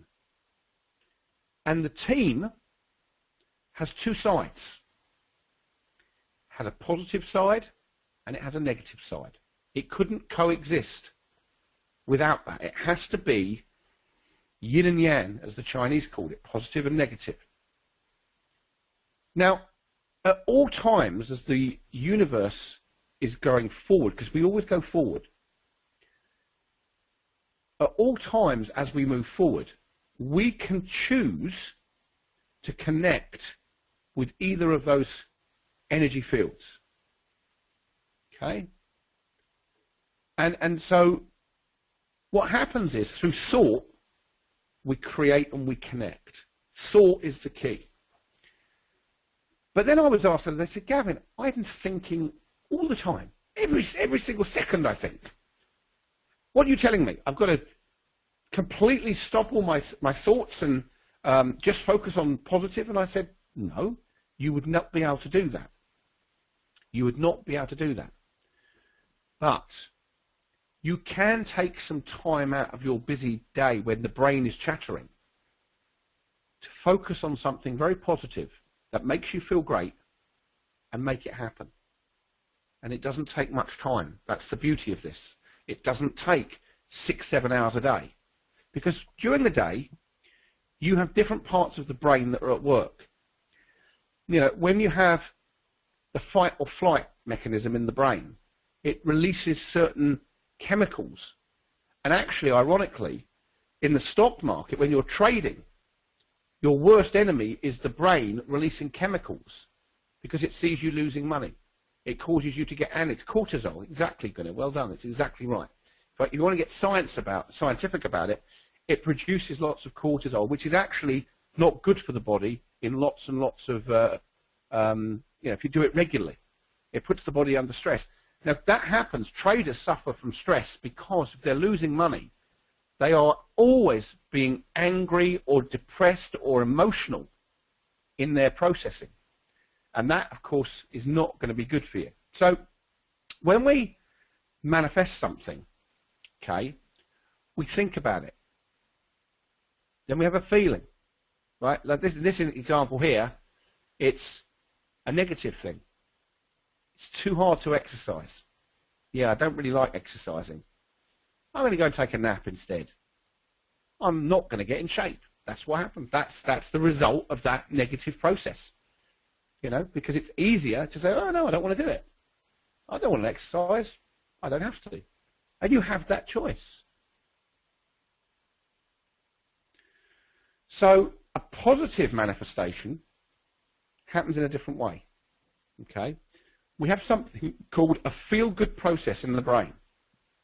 What does that mean? It means it feels right. Feeling. Think of the word feeling. A feel-good process is something that manifests into good things. It means that you're feeling good about whatever you are asking for from the universe. You're feeling good about it. You believe it's going to help you. It's going to help others. It could be financial. You're then going to visualize in your mind what that looks like. And you're going to think about it very carefully. Some people use meditation processes. Can I just ask, does anyone here meditate? Anybody use meditation practice to get into deep state? Be interested to find out. Anyone here use meditation practices at all? Because they're very, very useful. Okay, a couple of you said, Doug said he used to. I'll be interested, Doug, why you don't. Yeah, mind power exercises, yes. So quite a few of you said a little. Yeah, it is one of those things that's very personal, okay, and Pamela said she did in the past. It's very personal, but what I don't use the word meditation because it seems to, for many people, sound a bit new world age, you know. For some people who are not into meditation, it puts them off. So I'm going to put another word to you. I'm going to put a very simple thing. Take 15 minutes and be calm. That's it. Take 15 minutes in a quiet place where you've got no disturbance. Be calm. Relax your mind and ask for what you really want. And remember, with a vision board, you'll have something to look at after you've spent that time with yourself. You've got to do this for at least 15 minutes a day. It will not materialize without focus. Unfortunately, the mind will always have other things it wants you to do. So this is down to you to control your inner being, to control the inner force that's within you. And the good thing is, you can. You've been born with that gift. Nothing can control you other than you when you're in that moment. It's a very good exercise, it is. It takes some time. It takes 15 minutes. If you haven't got 15 minutes in your day, make 15 minutes, because this is for you.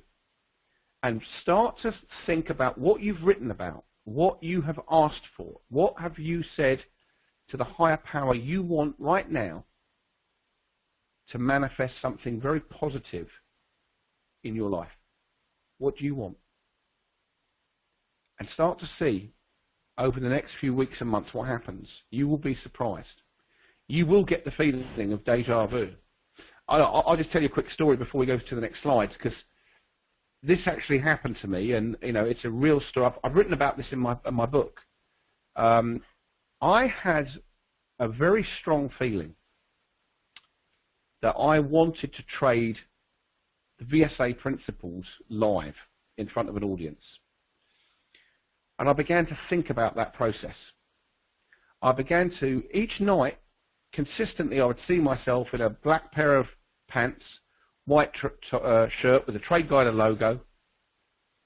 I'd be up on a stage trading in front of a large audience, and I would be explaining to them the process of how to make money in the markets. And I'd be doing live trading with real money.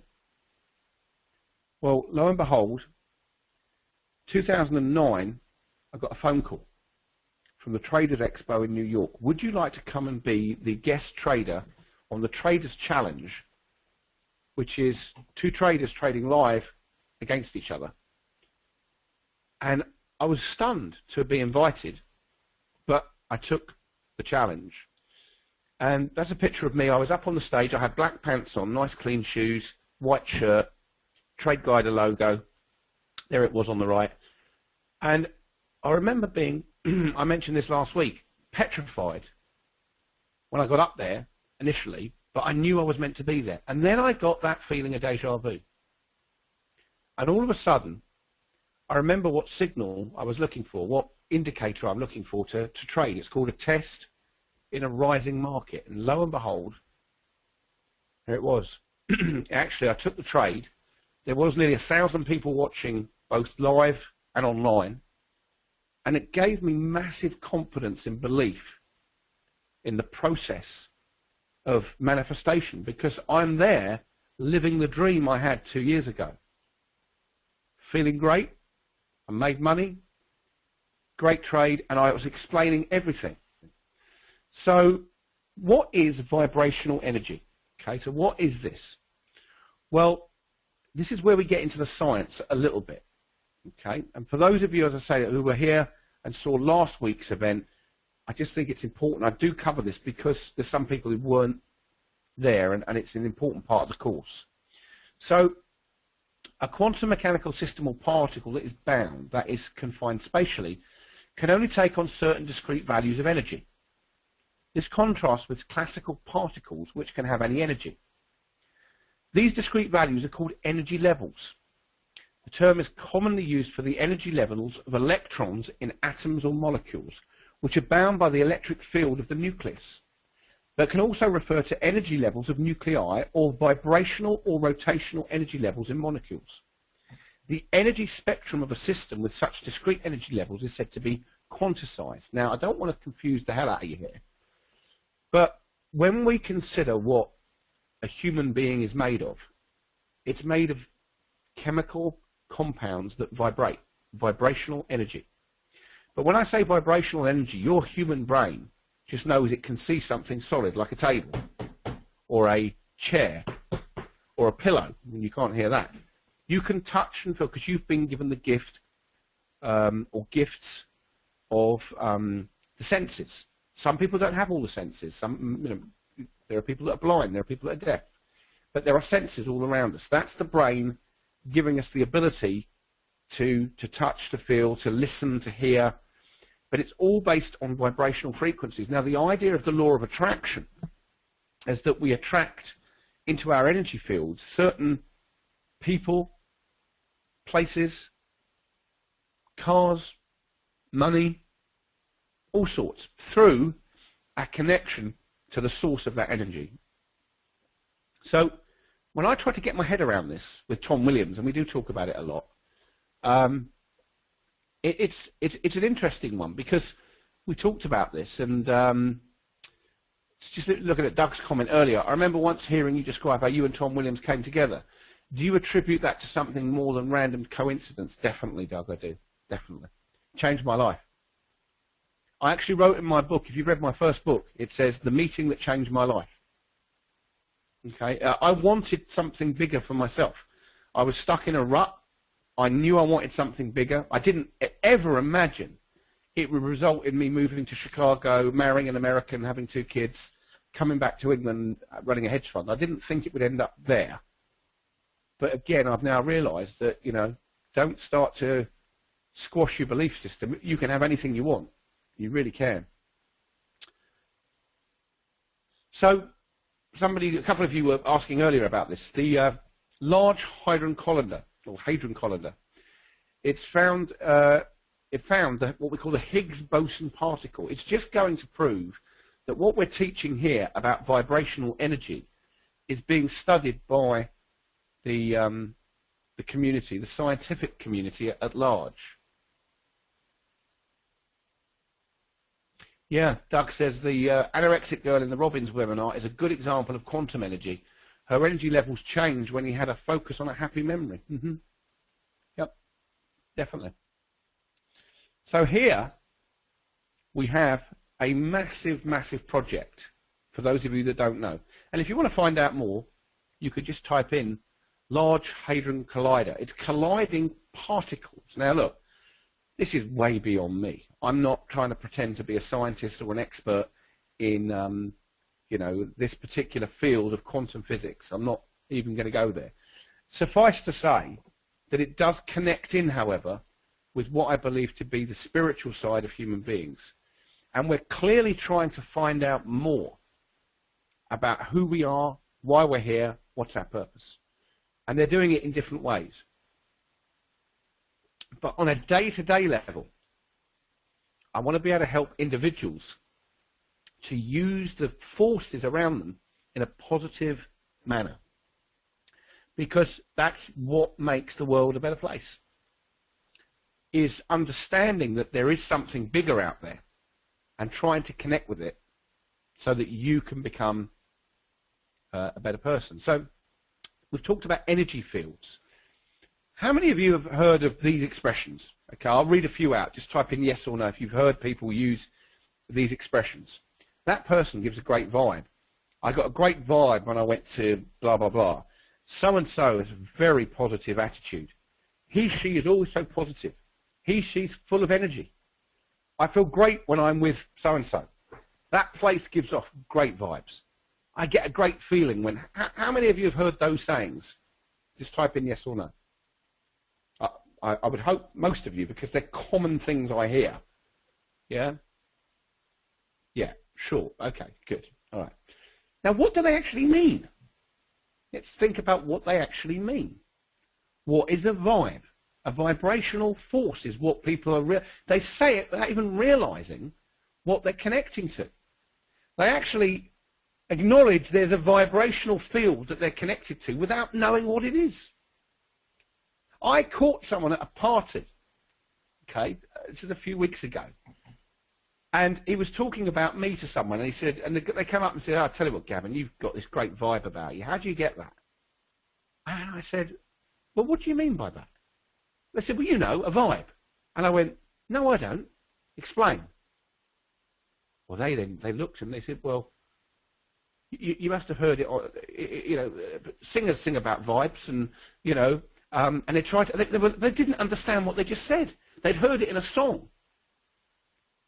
Okay? And I said, do you know what you just said? And they said, oh, no. Just that, actually, I said, what do you mean? They said, no, you just, you know, just a lot of fun to be around.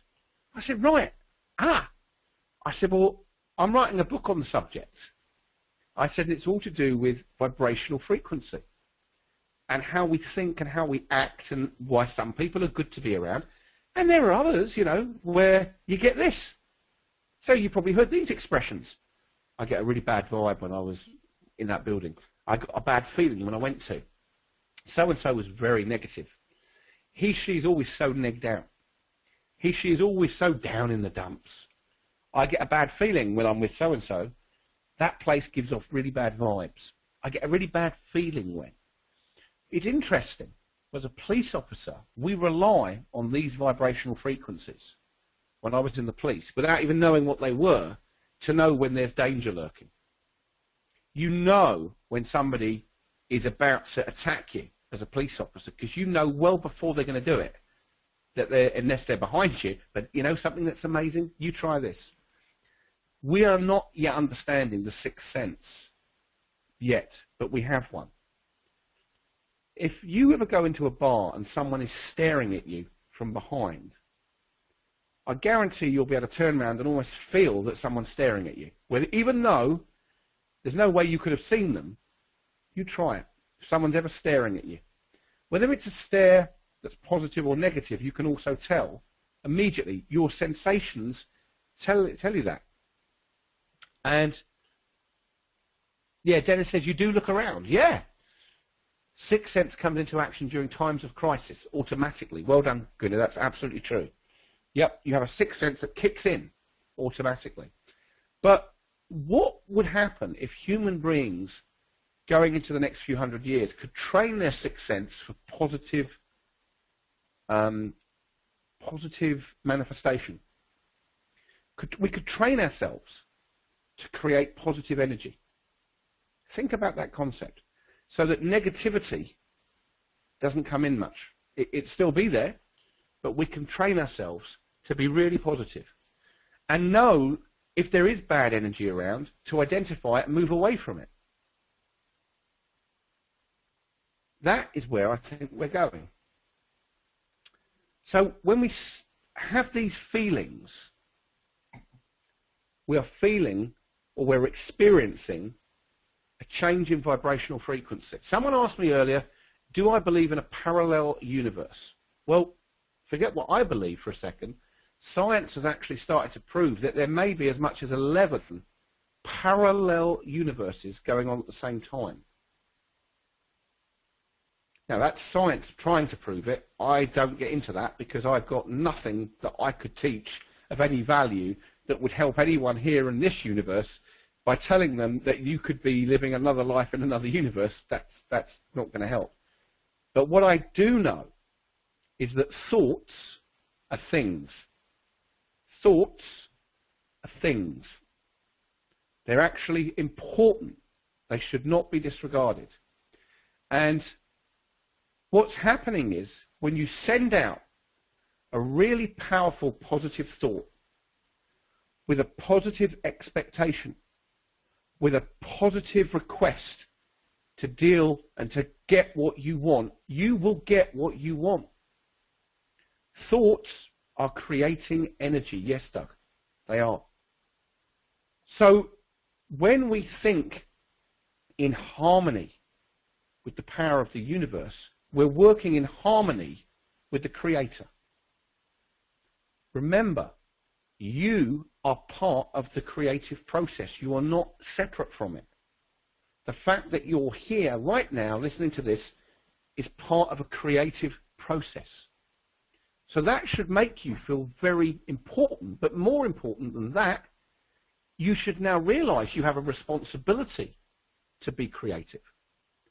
And if you're depressed and down and negative, or you've got financial problems, which, look, I can tell you, I just saw some statistics here in England, which were horrific. Last year in England alone, over 6,000 people took their own life, committed suicide. They're saying 3 out of 5 families are in so much debt that they don't see the future. But that's the problem. They don't see the future because they're creating a lot of negativity, and they have to take, as everyone does, when you get into a debt situation, there are always answers. There are always solutions. I know, I've been there. There is always hope. And life without hope does indeed live to, it causes disasters, quite right. So you must always remember the first golden rule of the law of attraction. attract what you want by thinking and clearly about what you want, and forget the fact you've got debt and all of those things in the past that have built up. Start today by dreaming of the future. It doesn't mean the bills are going to go away tomorrow. No, I'm afraid it doesn't. But it does mean you'll deal with them and you'll take action. You won't bury your head in the sand. You won't be the ostrich that says it's all going to be fine. And I was the ostrich once, many years ago when I was in my 20s. I actually racked up a lot of debt. So I've done this. I've been down this path. I've been down this path. And I've realized that everything I thought about at the time was not helping me move forward. It was making me, it's almost like the universe. If you think of yourself as a beacon sending out a signal, if you send out a signal to the universe of, I haven't got anything, any money, and I'm poor, you will stay poor. That's the way it works. I don't understand why that is. It just seems to be the way the universe responds. It doesn't, it says, you have sent me a signal. You've said, poor, poor, poor. That's all you're focusing on. Or debt, debt, debt. That's all you're focused on. So that's what you'll have. But if you can wake up tomorrow morning and say, I want more, I would like X amount of money, and I'm going to do this and take this action to get towards that. You can't just think it, though. You've got to do something. And there's plenty of things that you can do. Yeah, Gunnar, you're coming out with some good ones here. The universe is like the farmland. It will harvest what you sow. You do reap what you sow. There's no doubt about it. So the good news is this, and it is good news. When we understand, because we can all understand it to some extent, or we can become in tune with and work with our own vibrational frequencies, we can use the universal law of attraction to get more of what we want and less of what we don't want. So what is the law of attraction? Well, there's two people who you might want to Google after this, who were, and I want to credit them in this webinar. And please go and find their work, because it's very good. Their name is Esther and Jerry Hicks. Unfortunately, Jerry passed away last year, bless him. But I tell you what, the work that these two did to move forward the law of attraction is to be congratulated. And I certainly feel it's my duty to say that a lot of the things I'm teaching you here have come from the work of Esther and Jerry, obviously Rhonda Byrne, because knowledge is passed on through the centuries. And the knowledge is always passed on through people like Esther and Jerry. And everyone has a different style and a different way of teaching it. Doug saying, hope and positivity are also like receptors for positive energy. If you shut them off, you won't receive any positive energy that is sent your way. That's very true. Yeah. I like the word, Doug, the receptor. That's a very good. You are a receptor. Okay, you're absolutely correct.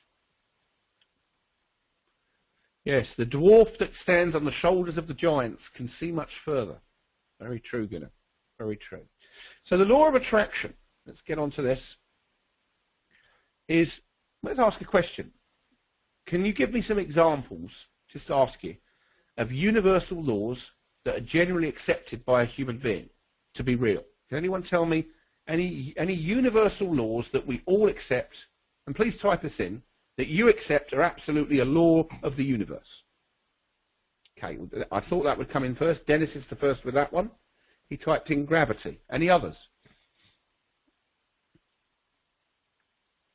Any other universal laws that are generally accepted by human beings? Supply and demand, good one.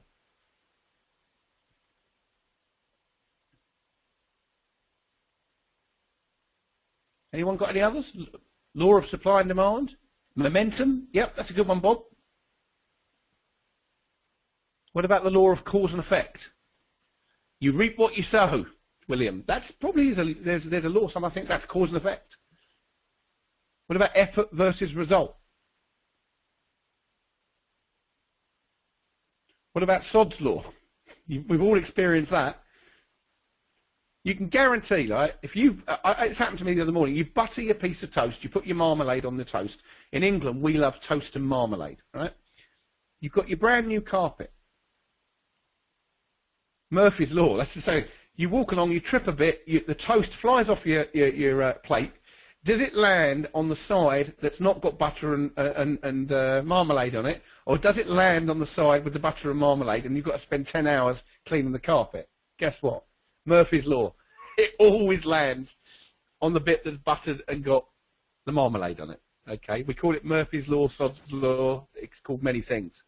But I asked you this question earlier, so you've already heard of what the law of attraction is. There's a Wikipedia definition of this law. Okay, it's defined by Wikipedia, and it's really they talk about new thought writers. I'm not quite sure what that means. Yeah, Gunnar says that's right. We call it Sod's Law in India, we call it Murphy's Law in America. Same thing. That is what they define in Wikipedia as the law of attraction. But to create wealth, there are some key processes you've got to go through. First of all, you've got to dream it or think about it. And you've got to see it. You've got to visualize it. Then you've got to put it into words. Speak it, and I say write it down. Then the most difficult part for most people is allowing. Allowing what you've asked for to come. Because you don't, I mean, I know good things are coming my way. And I allow.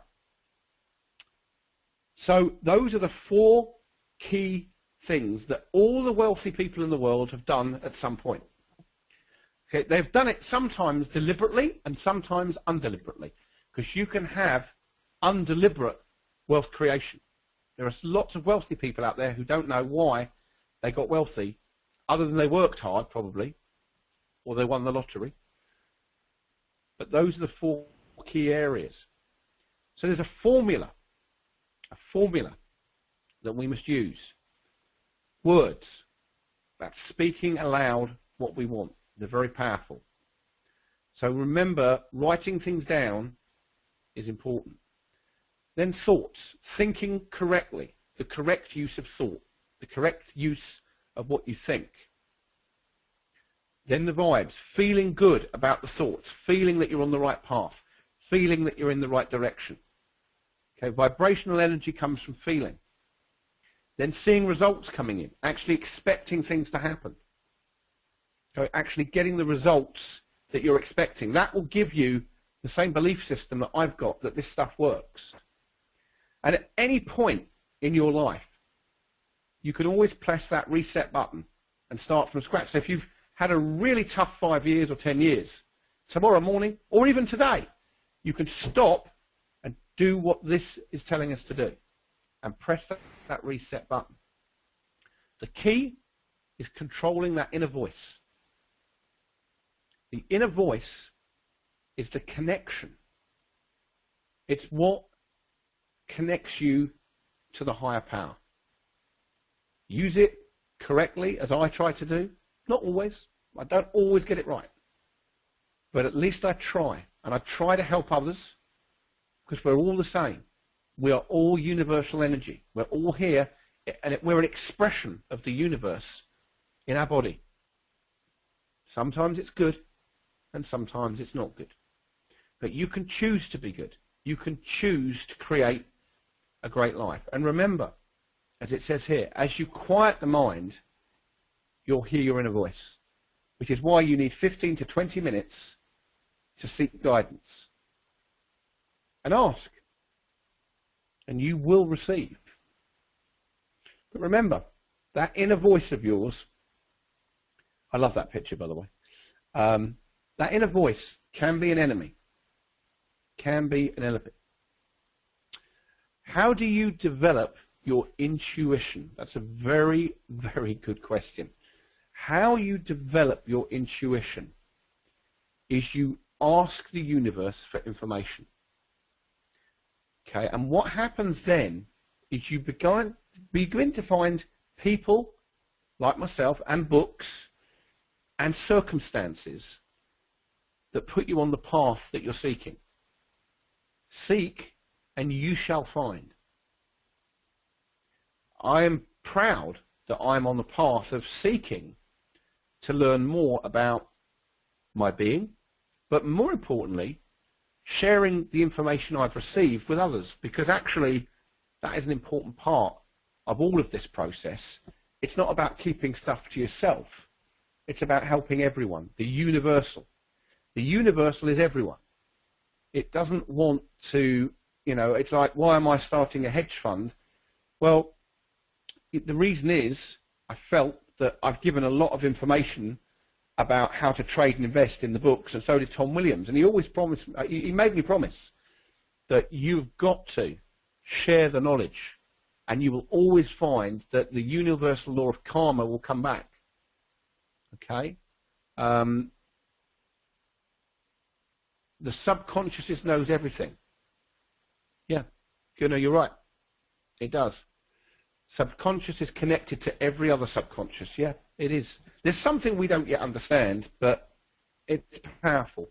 Now, someone talked earlier about using, I think it was you, Gunnar, talked about using positive affirmations. Now, this is how and some days I forget to do it, but this is, and why do I forget? Because sometimes I'm very busy.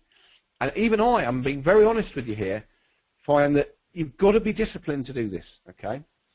So here's a few things that you can say. Try it tomorrow morning when you wake up. Try it. You don't have to use the exact same words. Just try it. I'm grateful for all the wonderful things I have today in my life. This is not just financial. It's about my family, my health, my spiritual well-being. I'm confident that the day will be a great day and thank my Creator for all the wonderful things I will experience. I know there will be challenges, but they're there to teach me something, so I must learn and grow from these challenges. Please note, I don't use the word problem. I state it's going to be a great day, and I feel great. I expect good things to happen, and very often, that's exactly what happens. It does. Many of us, says Dennis, forget to look forward to tomorrow. You know something? I love doing what I'm doing right now. This is what I love to do. Okay? But I also know there's lots of things to be excited about for tomorrow, the next day, next week, the next month, and the next year. And so I always look at, today's been a day that I can put in the memory bank. Tomorrow is what I create. And tonight is going to be a great night. Tomorrow is going to be an absolutely brilliant day. And remember to state that and see what happens. You might be very amazed. Now remember, I'm using words here. And in everything I've tried to achieve in my life, I try not to use the negative words. So the word problem becomes a challenge. It's not a problem. Because a problem infers that there's something that you've created that's stopping you or blocking you. And very often that can be the case. But it's there to make you think. But some people don't think. They bury their head like an ostrich in the sand and hope the problem will just resolve itself. I'm unfortunately working with someone at the moment, right now, who's in that place. And it's a very difficult one because it's been so long that person has been in that place. It's difficult to get them out of it, but we will. Yeah. Gunnar says, I like your choice of failure is a lesson. It is. It's lessons. It is.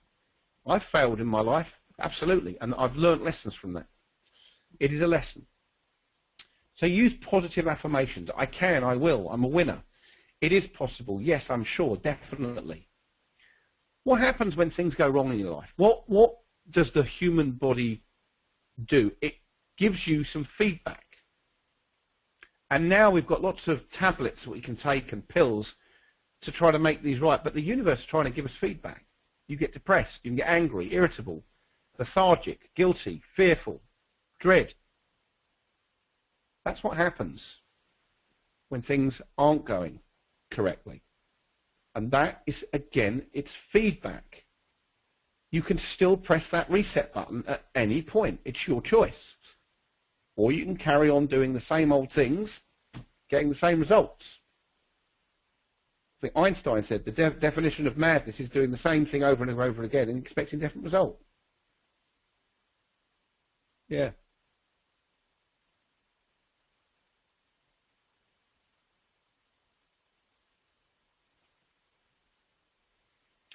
So, a self-limiting belief. What is a self-limiting belief? I love that picture, by the way. That's a classic, isn't it? If that's a 7, if that's a 7. I love that. But yes, that's a trader in fear right there. But some of the self-limiting beliefs we often use in our own vocabulary when we talk to ourselves is, oh, I can't do that.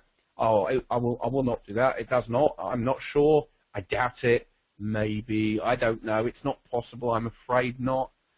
So we use very negative terms. And the universe will respond to those as well. And if you cannot, you will not.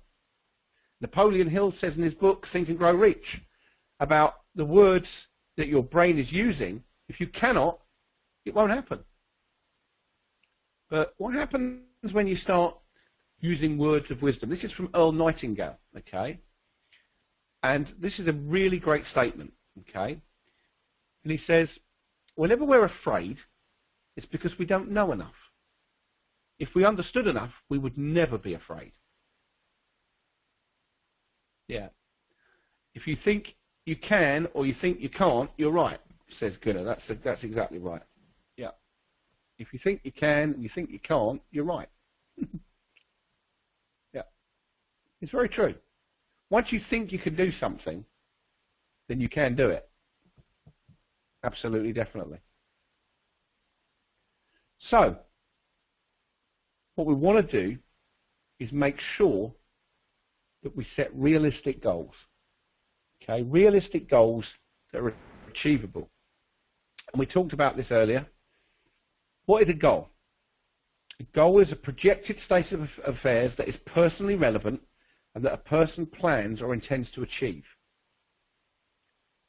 Personally relevant goals are motivating. A goal is an intention that is activated by planned action. Now, that is very, very important. And your goals should be smart, which I'll tell you about that in a minute. So let's talk about the intention that is activated by planned action. A thought is the start of the creative process, hence the word think in my title of my course and book. The next process is to ask the universe to deliver what you need so that you can then do part 3, which is create something. It could be the iPad, the iPhone. Do you think Steve Jobs didn't know how to connect the dots? He totally knew how to connect the dots, but he didn't know exactly how he did it. He just did it. But he was working, obviously, by knowing that his thought process and then his connection with higher power and then his ability to take planned action produced the biggest company in the world, or now the second biggest, I think. They got taken out, they got overtaken. So what is a smart goal? Well, it has to be the following. It has to be the following. It's got to be specific. Don't be woolly. If you want to make $10 million in the next 5 years, make sure you make it specific. But it has to be measurable. If you're currently on a salary of $10,000 a year and you're looking to make $5 million in 5 years, you better have some very specific ways of doing it.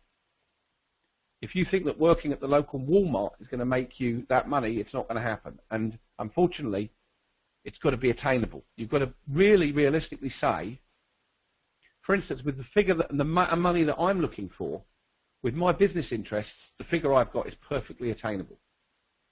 I know that. It has to be relevant to what you do and to what your skill set is. Okay, so we all have different skill sets. So you must make it relevant because the universe responds to relevancy. And you must give it a time frame. Even though you may not achieve it on that time frame, at least you know what you're trying to achieve. You might say, that's very good. I like that one, Gunnar. He said, this is from Earl Nightingale. A quote says, the only thing that's a man in a man is his mind. Everything else can be found in a pig. Very good, Gunnar. Yes, I've never heard that statement before, but that's true. You know something? We've been given the gift of mind. It's exactly right. Our own thought processes. And it's just managing those processes that makes us great human beings. But you're absolutely right. So then, goals. Make them specific. Write them down.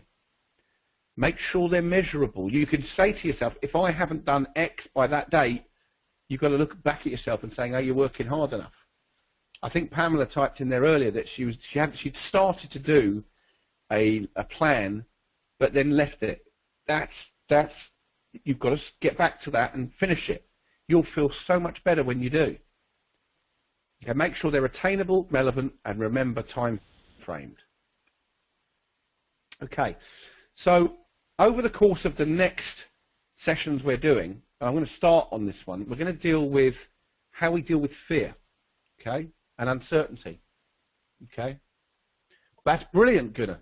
That's absolutely achievable. Yep, if you want to lose weight or anything, no problem. And you've made it, you've given it a monthly target, that's superb. Nothing wrong with that at all. Because that's realistic, it's attainable, it's totally realistic, that's great. Yeah, he said he wanted to lose 50 pounds at a rate of £5 a month, which is £1.50 a week. I think that's a very realistic target. Okay, and you're going to do it using the iPhone app with Steve Jobs. Brilliant. Connects nicely with this seminar. But I wish you the greatest of luck with that, and I know you'll do it because you're here and you seem that you want to do it. You know, you've been typing in a lot of information. You obviously know a lot of stuff, Gunnar, so that's good. Make it happen. Take a picture of yourself now and send us a picture in 12 months and say, look, I did it, and here's how I did it. It'll be great. So, dealing with fear. Okay, that's one of the biggest problems and issues that we have, is how to deal with fear. And I'm going to get onto that. And then next week we're going to talk about universal change, how to link with the source, using positive affirmation, the 15-minute-a-day exercise to think and link, how you show gratitude, okay, how to accept and expect more, how to be present, and then creating your ideal life using a vision board as a tool to connect you to the law of attraction.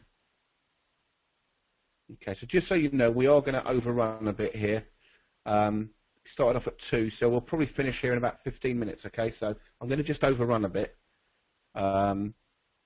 Okay, so look at these statements. It's your opportunity mindset. It's your mindset that makes you a great human being. Now, which one are you? Ask yourself. Look at those 3 statements. They all are spelt the same way, but where are you in your life? Hopefully, after today, you're the 3rd one. Good. Okay, because we're universal beings that are present. We live for the present, for this moment. Just so you know, just to have a think about this. Okay.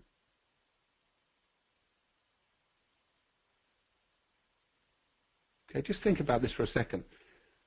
This planet that we're placed on is traveling around the sun at the moment at 55,000 miles an hour. Right, that's known. It's a fact. Now try and get your head around that you're part of something much, much bigger, that's been around billions of years. And you're present in that moment right now today. So enjoy the moment. And remember that you do definitely create.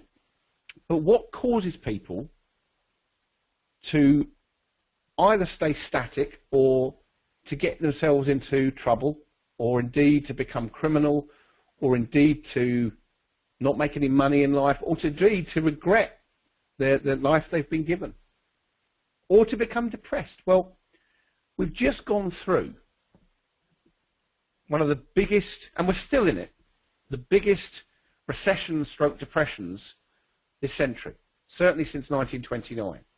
It's not been pleasant. The world, as we know it, is changing. It's changing for the better. It's not changing for the worse. It's changing for the better. Most people, however, most people are in fear because they don't like, human beings don't deal with change particularly well. But I looked at that headline in the New York Times about everyone flocking back to the stock market, and it's exactly what happened after the Great Depression. The market began to go up, and everyone flocks back. And there's going to be a lot of money to be made in the market this year, a lot. So we know there are big changes coming, and some of them are already here. But why do people have fear? What is fear? Have we ever thought about that feeling that we have, that you're a small cog in a big wheel and you don't make any difference to the world? That's not true. You make a massive difference to the world that you live in. You are creating that individual part of the world. You can't do anything, you know, I doubt, about the wars in Afghanistan and stuff. That's a bigger force at work. But it's been around forever. There is always positive and negative forces. All you can do is work with the positive force and try to create, for those that you connect with and those around you, a much better world that we live in. But fear is an actual, specific feeling that is very, it actually causes a lot of negativity, and it's a distressing negative sensation induced by a perceived or real threat. It's an emotion that is based, the basic survival mechanism occurring in response to a specific stimulus, such as pain or the threat of danger. Fear is the ability to recognize danger, leading to an urge to confront or flee from the threat. So don't feed the fears. How does a fear come in? It's called, this is how the science behind it works. You may or may not know that your brain has something called the amygdala. Okay, this is a part of the cortex of the brain. And when we define, how many of you have heard, can I just ask, of the fight-flight mechanism that's built into human beings? How many of you have heard that?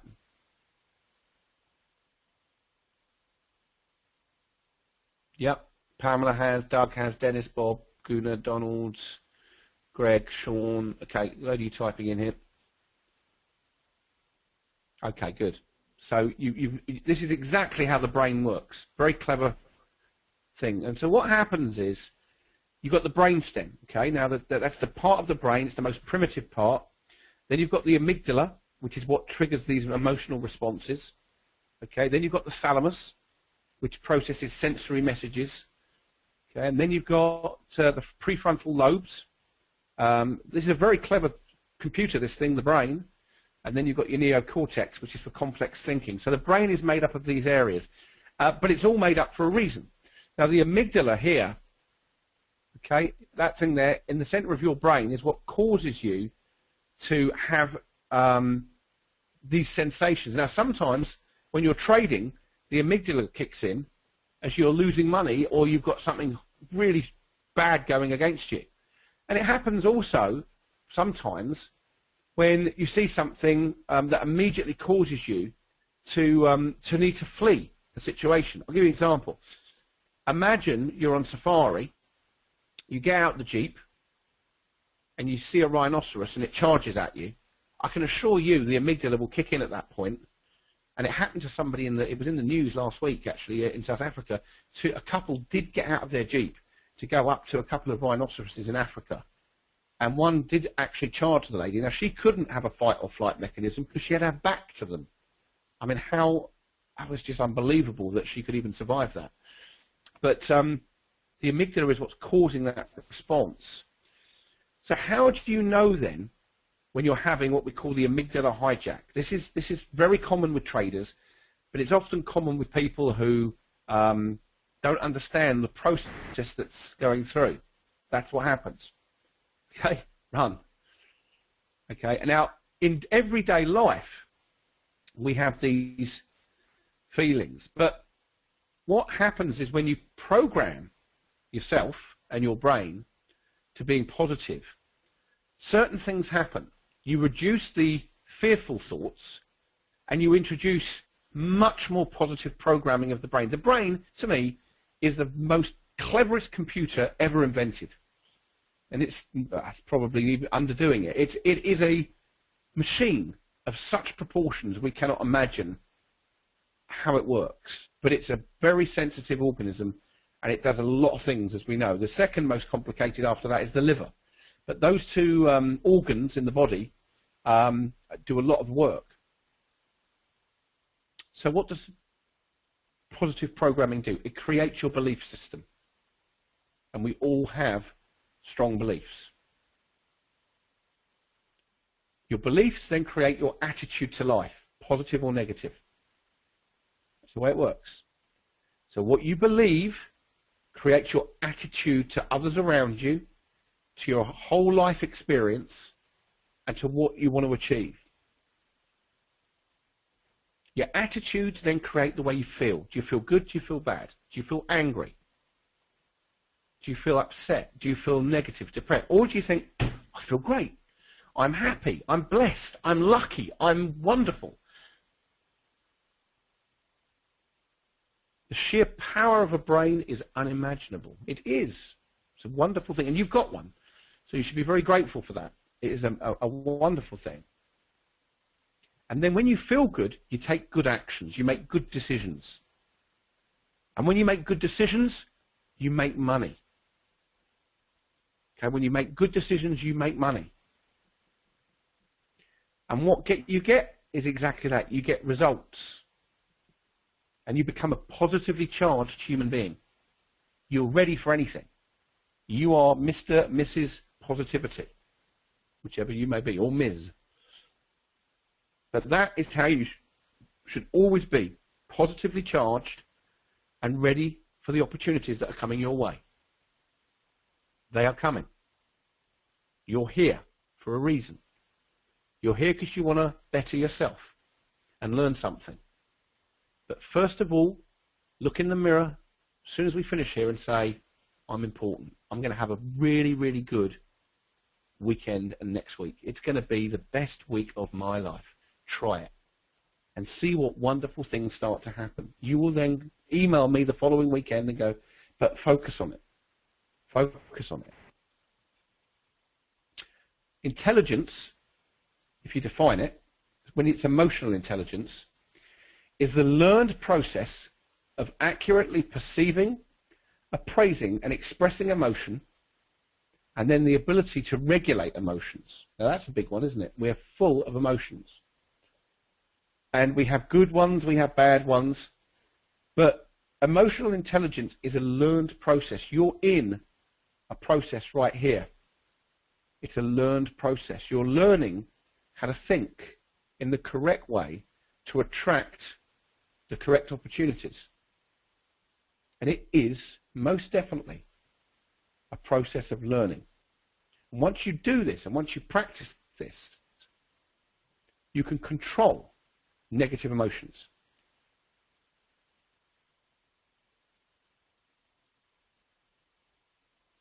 So when you feel you're experiencing something negative or you want to make a good decision on something that's bad, stop. That's the most important thing to do. Something's happening, stop. In a bad trade, look at the trade. You remember your brain's going to be working 10 to the dozen. You're going to be experiencing lots of thoughts. To get clarity, you have to stop and restart your thought process. It can be done. I've done it many times. Oxygenate. What does that mean? Breathe. Nice and slowly. Nice deep breaths. Breathe, because that gives oxygen to the brain, which is what the brain needs. Seek new information. Find out what you're missing. I guarantee you'll probably be missing something. Strengthen the focus on what issue you're trying to resolve. You will get the answer. I promise you. You will get the answer.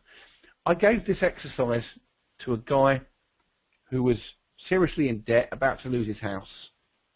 And he says, there is no solution, Gavin. It's gone too far. There is no way out of this. And I said to him, can you listen to what you're saying to the universe? And he stopped and he paused. He went, yeah, you might be right. I said, stop, take a deep breath, look at the key problem that you've got initially. Who do you need to talk to solve that? Go and look at what the problem is. Strengthen your focus. And lo and behold, he did. And he suddenly got an idea of how he was going to resolve his current circumstance. And a few days later, it worked. It gave him a stay of execution on his property. And lo and behold, guess what? Other things started to fall into place. So it can work. Now, let me just ask people, what do you think, not necessarily you, what are people fearful about right now in this world, do you think? Just type in some examples before we finish here, because this will be good for next week. What do you think people are fearful of right now in this world? Just type in anything. What, it might be in your own personal circumstance, but what are people fearful of right now? Yep, Kathleen's right. Pamela's being wrong. Yeah, that's a fear. But not achieving your dream, losing your parents, someone said there. Finances, guns. Dennis, I was waiting for someone to come up with that one. Look at America at the moment. Big market drop, losing your property. Yep. Poverty. Authoritarian governments. Well done, Kyla. That's a great one. People do fear government. Of course they do. Yeah, so it's all about, at the moment, fears. In the financial markets, which is what I teach, that's the biggest fear, actually, that human beings have, is uncertainty. That's our biggest fear. We just want to know what tomorrow's going to bring, but we don't. And actually, we then think the worst. And I'm going to show you next week how we deal with fear and how that happens. So we're going to relate to why many traders and investors lose money in the financial markets, because that's what a lot of you actually are trading. But I'm also going to focus on the vision board, because some of you here aren't traders and you don't trade the markets. But I've found the 10 reasons why traders and investors around the world lose money, and I know for a fact it can be put right if they've got the right information. Okay, so I'm going to wrap up. It's now, I've overrun a bit. I hope you don't mind. It's 5:15, but thoroughly enjoyed this. It's been a great first session. Great comments coming in from all of you. I'm going to cut and paste that and save some of those. Really good stuff. Thanks to all of you that contributed with your comments. Really appreciated that. It really made the seminar a good one. So I will see you at the same time next week. Okay, same time, same place. I just want to say I really hope you'll get the registration link in the email, Bob. So you'll get a registration link. And I just want to say blessings to all of you. I really want you to be successful. I hope you are. Believe me, there's lots of opportunity out there right now. Don't see things as negative. It is positive. There is a lot of opportunity. Believe it, and you will receive it. That I promise you. God bless. Take care, everyone. Bye-bye, and see you again next week.